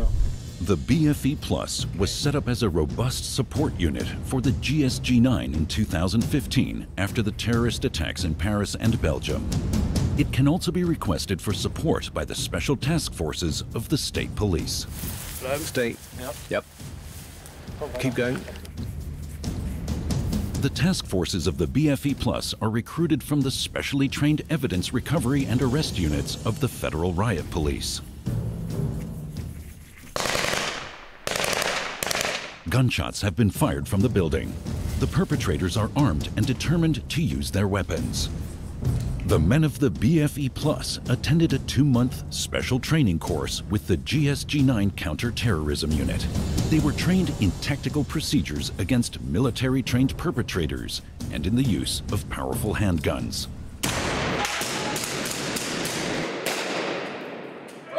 Please, drop the gun. The attacker opened fire. The federal police had to take him out. You got him? In this case, the attacker is a colleague. The shots were fired with blanks. Our exercises can feel artificial, but we always provide fresh challenges. Today, the team doesn't know there are only 2 perpetrators. 1 must have escaped. That adds complexity to the mission. The BFE Plus is employed in terrorist attacks and other life-threatening scenarios. Here, the attacker is holding 3 hostages. Please, come out. Come out. Hands up. On your stomach. The suspect surrenders and is taken into custody. There are several options for trainings. Training with active offenders is best, as it simulates real-life scenarios and allows for unpredictable reactions. We avoid rigid frameworks for police simulations so you can act freely. The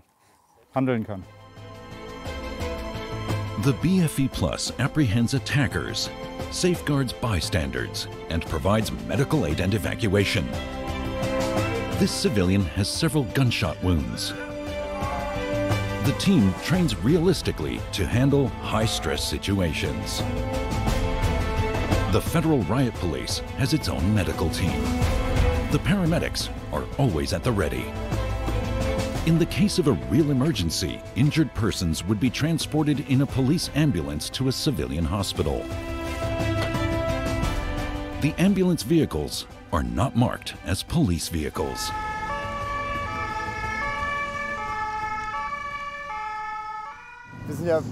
Primarily, we care for our injured colleagues, nobody else. Being unrecognized as police is an advantage. At any time, officers can identify the vehicle as a police car using magnetic boards. Back to the operational training of the BFE Plus. One of the 3 terrorists is still at large. You can drive out here, have a safe journey. The BFE Plus have blocked the access road. They check every vehicle. Once someone is caught in the trap, they need permission to get out.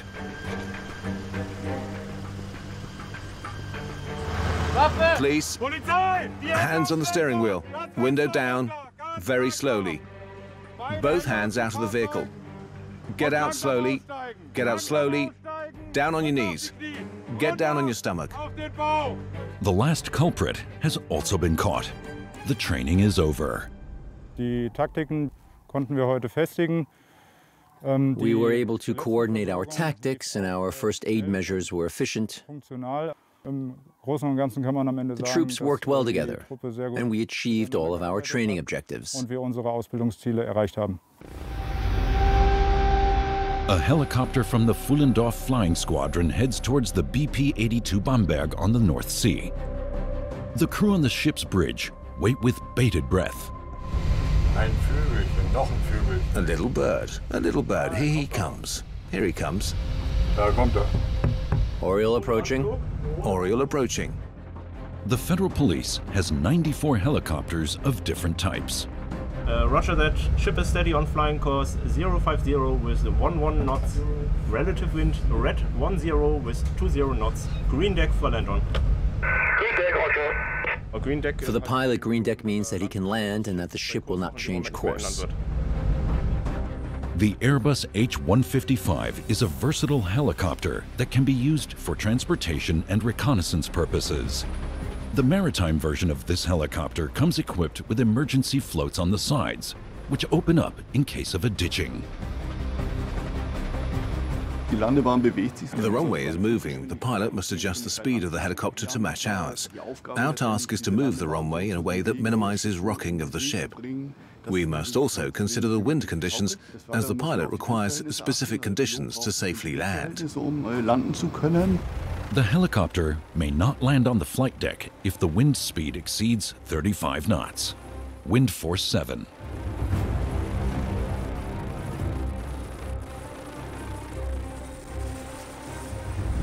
Landed. The pilot is preparing to take off again in the Airbus 155. Each engine has a takeoff power of 955 horsepower and a continuous power of 865 horsepower. It also features a low-vibration 5-blade rotor and a tail rotor. The maximum takeoff weight is just under 5 tons. It has a cruising speed of 280 kilometers per hour and a maximum speed of 324 kilometers per hour. 10 miles out, 5 minutes. 5 minutes. Okay, 5 minutes to go. Helicopter will be back in 5 minutes. The crews of helicopters and rescue ships undergo regular training for landings on the helicopter deck. Now, the helicopter is moored on deck, and the team gets ready for this task. The Federal Police employs the H-155 for reconnaissance flights and rescue operations. Among other things, landing on a ship always follows a standardized pattern. At the Federal Police, we follow the NATO standard procedure for helicopter landing. This means that the helicopter always flies over the port side until I gesture it to move forward. Typically, this occurs when the nose is aligned with the ship's beam line, at which point I guide it to hover over the helicopter landing deck. Once the helicopter reaches midship, I signal it to descend and land. After that, there's another signal indicating that it's safe to disembark. Oil landed. Due to the rotor blades, the team approaches with their heads down. The straps are tied down with hooks, first on deck and then on the helicopter itself.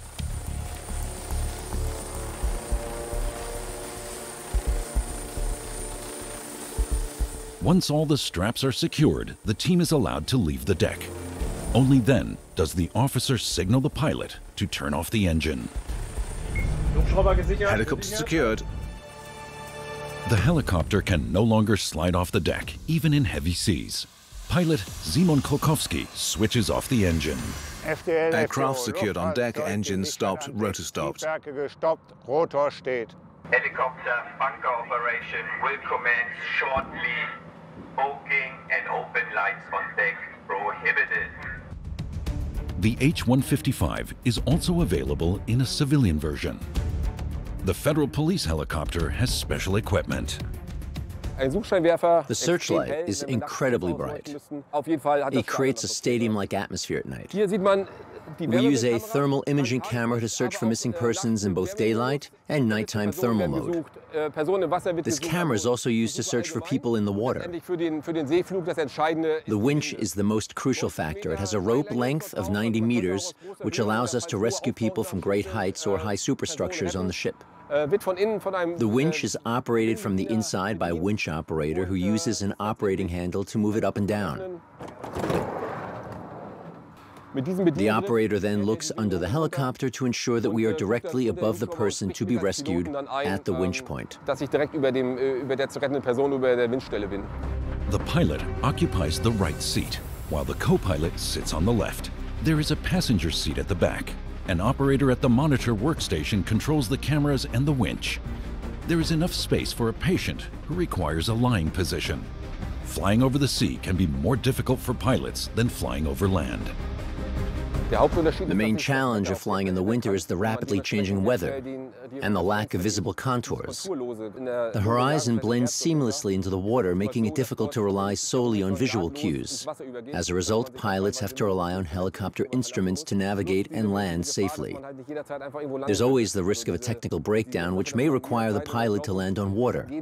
In such cases, the pilot must quickly transfer to a dinghy. The Federal Police Air Group pilots are responsible for transporting special forces, such as the GSG-9, to operations at sea. The German Anti-Terrorist Unit is deployed worldwide to combat piracy, international terrorism, and organized crime. For this purpose, the Federal Police primarily use the Super Puma transport helicopter. It can get quite tricky, especially in complex situations at sea. This is because the weather can be stormy, with high waves. And unfortunately, things usually happen at night, making it even more challenging. Today, the crew and pilots have favorable conditions for onboard flight operations. First, the team releases the straps from the helicopter and then from the deck. Helicopter released. The Federal Police act according to safety regulations. At some point, the pilot wants to see that they've really taken everything they attached to the aircraft. That's why they line up here again, holding up the straps. If a strap is still attached to the helicopter when it takes off, it would inevitably lead to a catastrophe. Oil taking off. The H-155 flies to its next mission. Operations on board the Bamberg went smoothly. Frankfurt Airport is one of Europe's busiest airports, with almost 50 million passengers in 2023. There are 2,700 federal police officers on duty at the airport. Senior Police Officer Hilal Ünal and Chief Superintendent Florian Böhm are responsible for border control, in addition to maintaining aviation security. We're on our way to the train station. A woman there seems to be using a falsified document. We're trying to clear up the situation. The federal police are responsible for rail services and therefore also for the airport stations. A lift? You want to go down? Yes, a lift. If you go out this way, you'll find a lift. You can use that one to get down. The traveler is busy with 2 children. Her 6 suitcases are spread over 2 floors. Most of the time, people ask us about elevators, toilets, and specific gates. It diverts our attention from other important tasks. But mostly, we can quickly assist them on the side.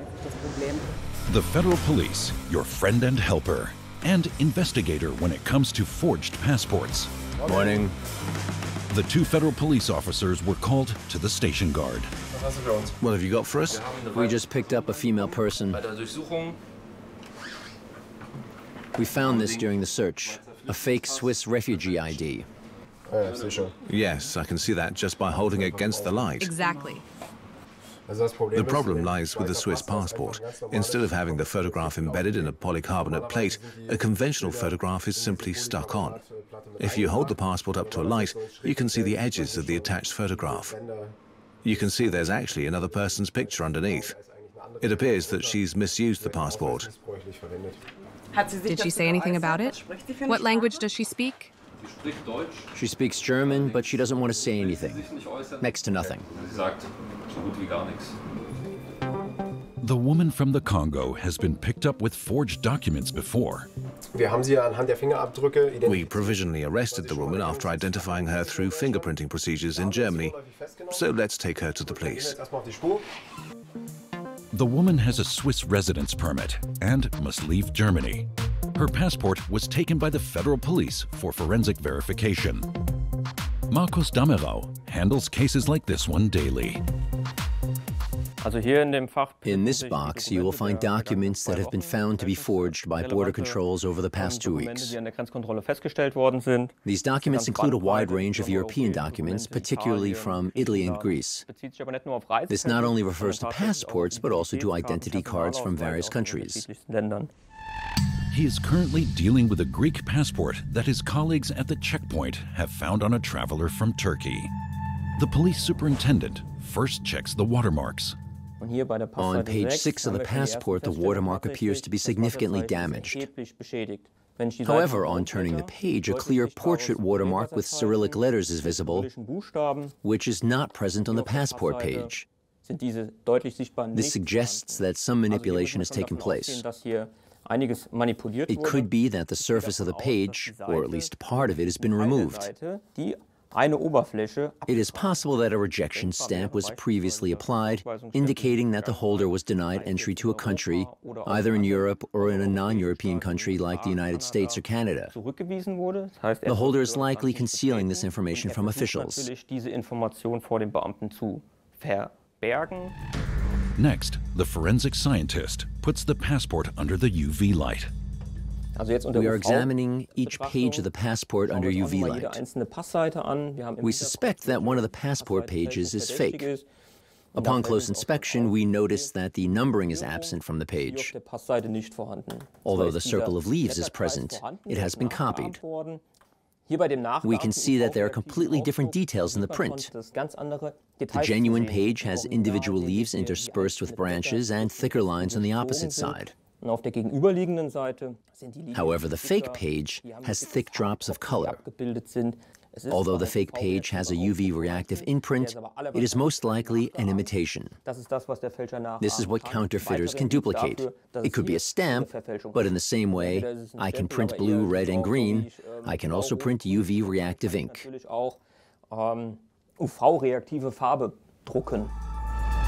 The officer examines the travel document under the microscope. This is an 8-fold enlargement. We are comparing 2 passport pages directly. The suspected forgery page is on the left, the original passport is on the right. By comparing, we can see that the page in question is a forgery. There are no fine lines, solid colors, or details. The forger used a standard printer which is commonly available. The person is guilty, but the question is, was this identity fraud or not? Is the person really who they say they are? On one side of the passport, there is a page that contains personal information and the photograph of the passport holder. This page also has security features such as microtext. On the right-hand side of the passport, there is an original page. The page that contains the personal details does not have these security features. It's an original passport, but with false identity information inserted. 2 pages in the passport could be manipulated or exchanged to conceal information. The passport was taken apart. 2 new pages were printed and sewn back together with the remaining pages. The federal police noticed the alteration. Commander Hans-Joachim Paulsen has ordered a sea rescue operation for the BP-82 Bamberg in the North Sea. Police Superintendent Toni Zell will lead the operation from the bridge. I'm in training to become a watch commander. My responsibility would be to take charge of the ship during my shift. I would be responsible for making decisions within the limits of my abilities, up to a certain threshold where the commander would have to step in. Right now, I am preparing to take over the man overboard maneuver. We need to prepare the engine and everything else so that we have the highest power level possible using our large diesel engine. The Bamberg has a diesel-electric drive. Olaf L. is responsible for the engines as technical watch commander. We're in the engine control room, which is the central hub for receiving information. This is where all the power comes together. At the moment, our 2 main engines are not highlighted in green, which indicates that they're not in operation. The electric motors are currently running as drive motors, while both auxiliary diesels are running at almost full load. If the commander decides to drive faster, we would start the 2 main engines and switch off the electric motors.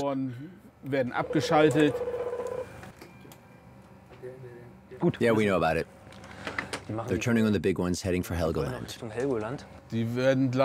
They're preparing to start the main engines to increase speed. An alarm has gone off, so the cooling water pumps are starting up. The first pump has started and is now functional, as indicated by the green light. The second pump is also starting up. The sound of just over 5,000 horsepower being set in motion is quite significant.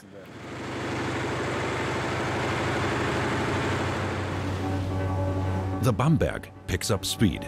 Paula Hinderer prepares for the mission. She's the only woman in the 19-strong crew. We are currently performing a man overboard or person overboard drill. One person needs to go overboard. That person is me. To avoid the cold water temperature, I am wearing a survival suit. This suit is designed to retain body heat for a specific period and is buoyant, meaning that I won't have to use my own muscle power to swim. The North Sea is 16 degrees Celsius on this day. It's 4 meters to the surface. Bridge from the upper deck. Listening. We're ready on the upper deck for man overboard. This is the first time I've jumped off the ship this far out. Yeah. We can start.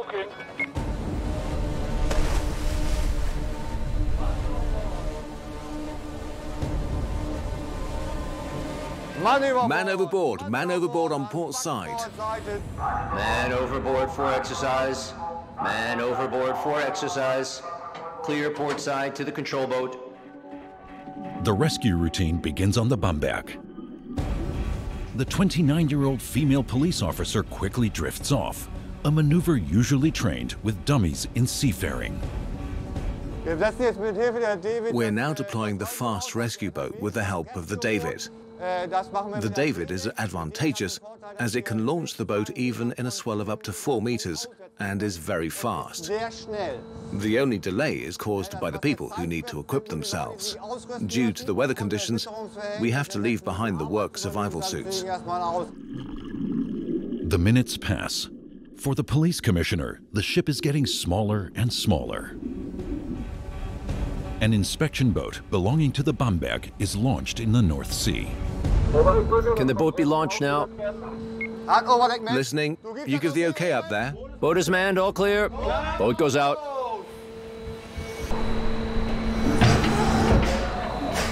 Boat's going out. You okay up there? Yep. The boat is attached to the Hendrickson hook. The hook releases automatically when it touches the water. Now, the boat pulls with the line. The boat is only free when the line is released.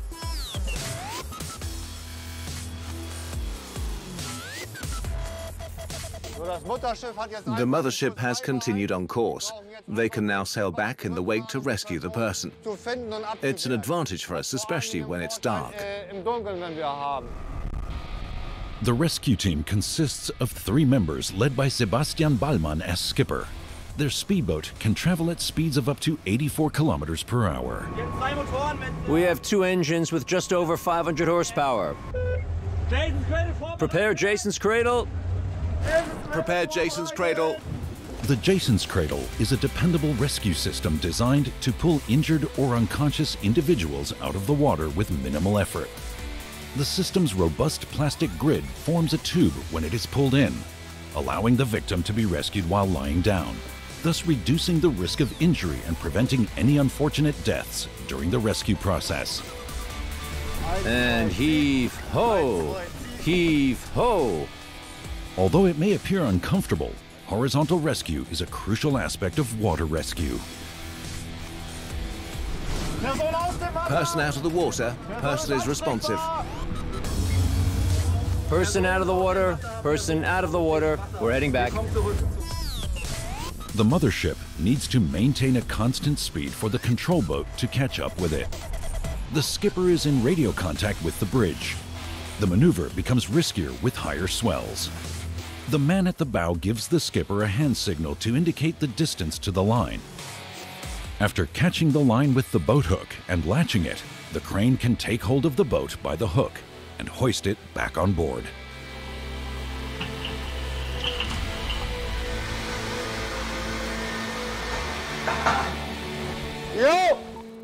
Boat's in. Paula Hinderer made it through the rescue. In an emergency, it doesn't matter if it's uncomfortable. The main priority at that moment is to get out of the water. It's cold and wet. In such situations, you often don't know how long the person has been in the water, especially if the weather is bad. The only thing that matters is that the person gets out of the water, that they are safe and alive. The federal policewoman is about to face her next challenge. Feet right on the edge, okay? In rough seas with waves up to 4 meters or more, the control boat cannot be launched. Man overboard, man overboard. The commander has ordered that a sea rescue with the mothership be attempted, a risky maneuver on the open sea.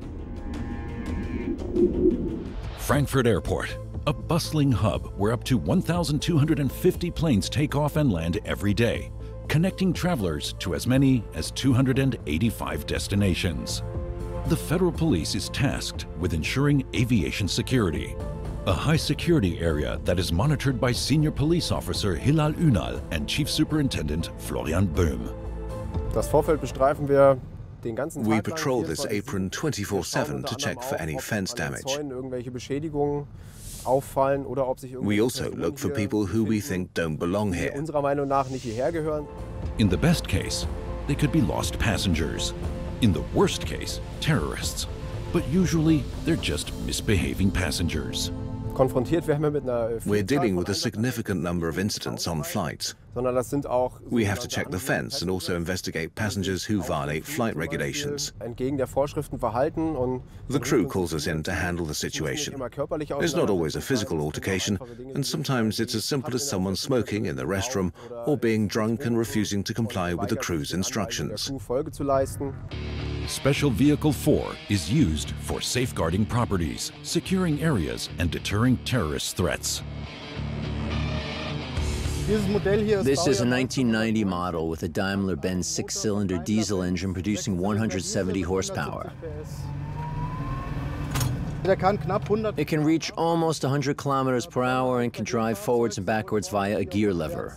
We don't really have a reverse gear per se. It has 8 gears divided into 2 groups, first to fourth and fifth to eighth.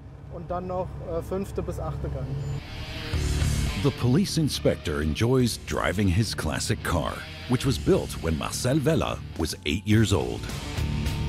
It's like driving an old truck, which means there's no power steering or assistance systems.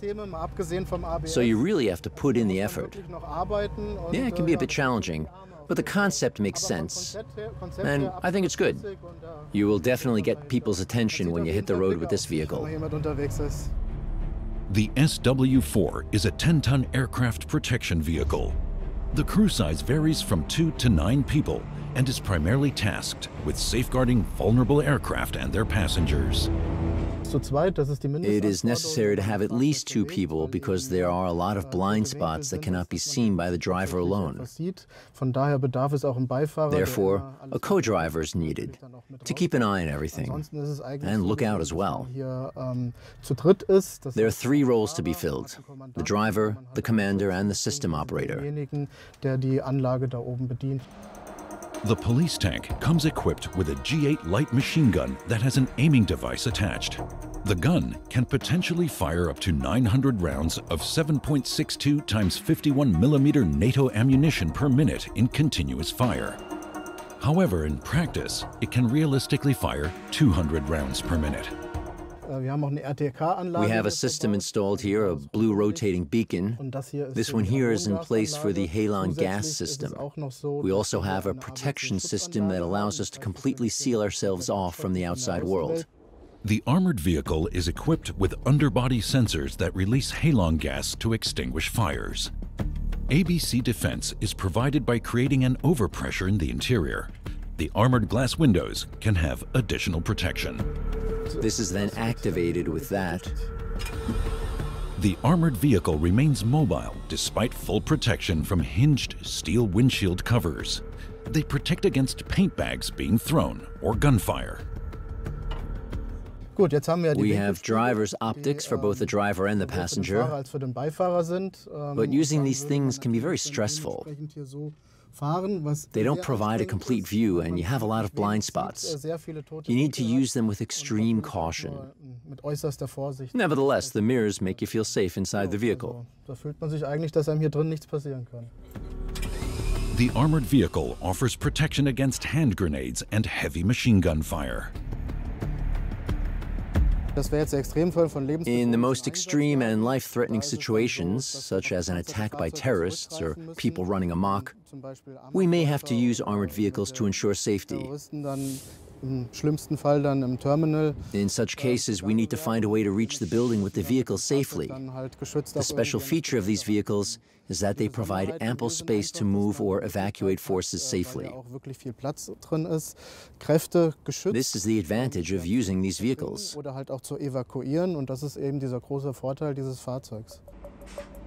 The police tank is equipped with a lighting system on the multi-purpose attachment and a dozer blade for clearing barricades.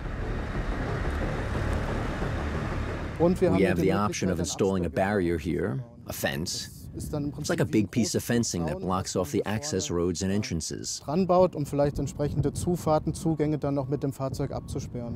SW-4 can also operate in contaminated or poisoned areas following a disaster.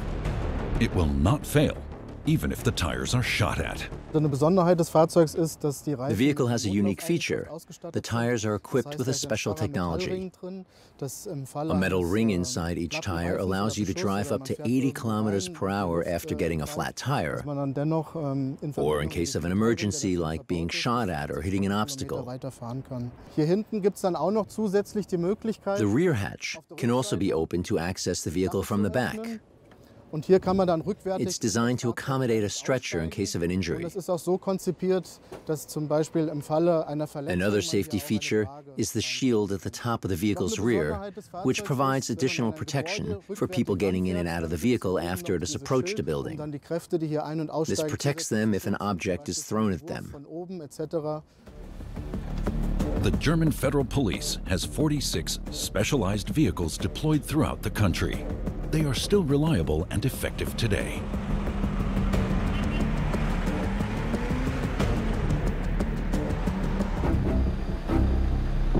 In a forested area in Hesse, a climate activist named Heini Grün is on his way to the trees.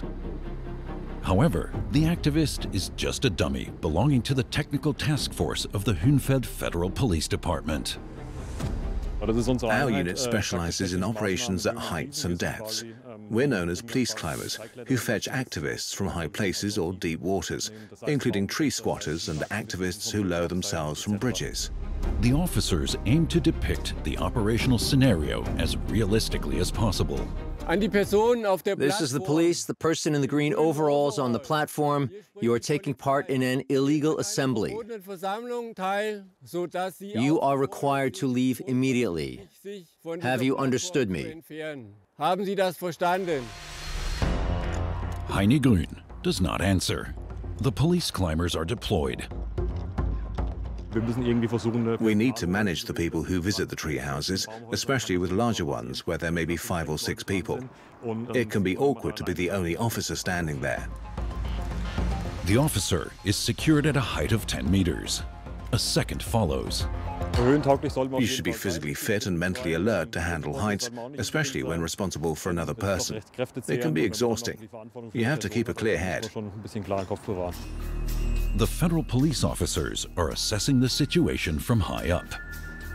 Approaching from above is always the better tactical option. Police climbers undergo regular training for these operations. A mistake at this height can be fatal for both officers and tree occupants. The situation is as follows. The person is up here, arm in a metal tube. The cube is hanging over a hole in the bottom. If it slips, the person may lose their arm. I suggest we use the endoscope. Check. Watch out for the rope. The activists' creativity sometimes presents unpredictable scenarios for the officers. They must use an endoscope camera to investigate a concrete trap. He's tied himself to the plank. It looks like Heini Grün has got himself into a sticky situation. Activists often fasten themselves to a metal bar inside a concrete tube using a chain to prevent their release. We need to figure out a way to get rid of the metal bar. I'd suggest we take the demolition hammer and destroy the concrete cube until we can get to the tube. More massive tools are needed here. The federal police prepare Heini Grün for the upcoming action. You have to protect the person against things they can hurt themselves with. That's part of our job. There is no other option but to break open the concrete block. A metal splint protects the activist's arm. It's hard work at a height of 8 meters.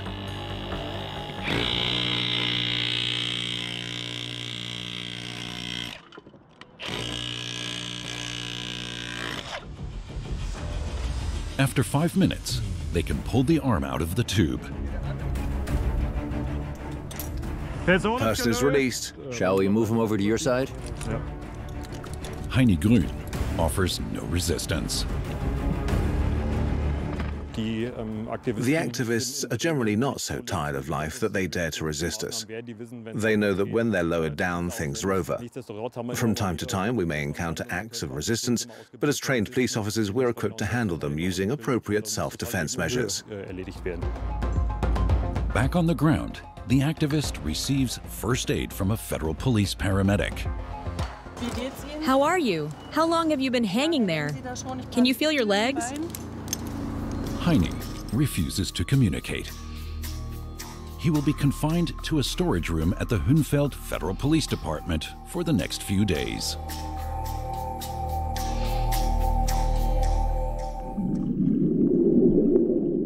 "29-year-old police officer Paula Hinderer is adrift alone in the North Sea.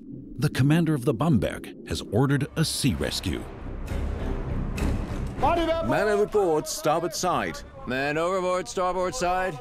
Take the helm, man the lookout. The federal policewoman is to be rescued by her colleagues through the bulkhead. Rescue zone on starboard side is being prepared. Open rescue zone, open rescue zone. Rescue zone is open. Get out of the danger zone. Modern ships have a rescue zone on the waterline, but entering it can be dangerous. Colleagues could go overboard. Securing them separately risks dragging them behind. So caution is needed when assessing the situation. Police Superintendent Tony Zell is training to become a watch commander. He leads the rescue mission from the bridge. We got a good swell right now. Take note of which side you're approaching from, the direction of the wind. This way you'll be able to stay on course and reach your destination without drifting away. We have a large turning circle. Our ability to navigate becomes more dependent on the weather conditions, so the helmsman has to pull up properly to ensure we can do the pickup. Paula Hinderer has drifted far away. From the ship, you can barely see the woman in the yellow rescue suit. 7 mil to starboard. The lookout mustn't lose sight of her. She's 0.3 nautical miles away. It takes a few minutes for the 86-meter-long and 13-meter-wide rescue ship to turn around and return to the position of the colleague floating in the water. Tony Zell is now steering the ship from the starboard wing. We have the target in sight, so we moved outside. The visibility is better here. I'm paying attention to the wind. I will position the ship so that the wind comes from the other side to push us towards the target. It's important for the lookout to keep a constant eye on the target. If there were more waves, visibility would be even more challenging. Without light, it would be almost impossible to see the target in the evening. Wind to port, 69 knots. The policewoman in the water must have nerves of steel. She depends on her colleagues on the bridge. If she goes under the 700-ton ship, it means sure death. At the bow. At the bow. The Colossus slowly approaches the federal policewoman. 10. 10. The men get ready for the rescue. Distance 2. The ship must move close enough to the person in the water so that her colleagues can pull her on board through the bulkhead. And person rescued, person well, conscious. Everything went well. Transfer back to bridge. And close the rescue zone. Rescue zone is closed and secured. The only woman of the crew on board the Bamberg has proven her extraordinary courage. Someone can go overboard any time. The person can get hypothermic very rapidly, leading to loss of consciousness and potentially sinking to the bottom. When you're out at sea and a swell comes, it's quite different. The mothership, the big ship, suddenly disappears, and you're left with nothing around you. It's very impressive to see a ship like that sailing towards you. So I'm excited for the challenge. It's an opportunity to grow beyond oneself. The police officer has returned to the Bamberg after a daring mission and is now safe and sound on board. The Bamberg can now continue its patrol in the North Sea. The federal police, consisting of 38,000 men and women, work on land, water, and in the air to ensure the safety of Germany every day, year-round.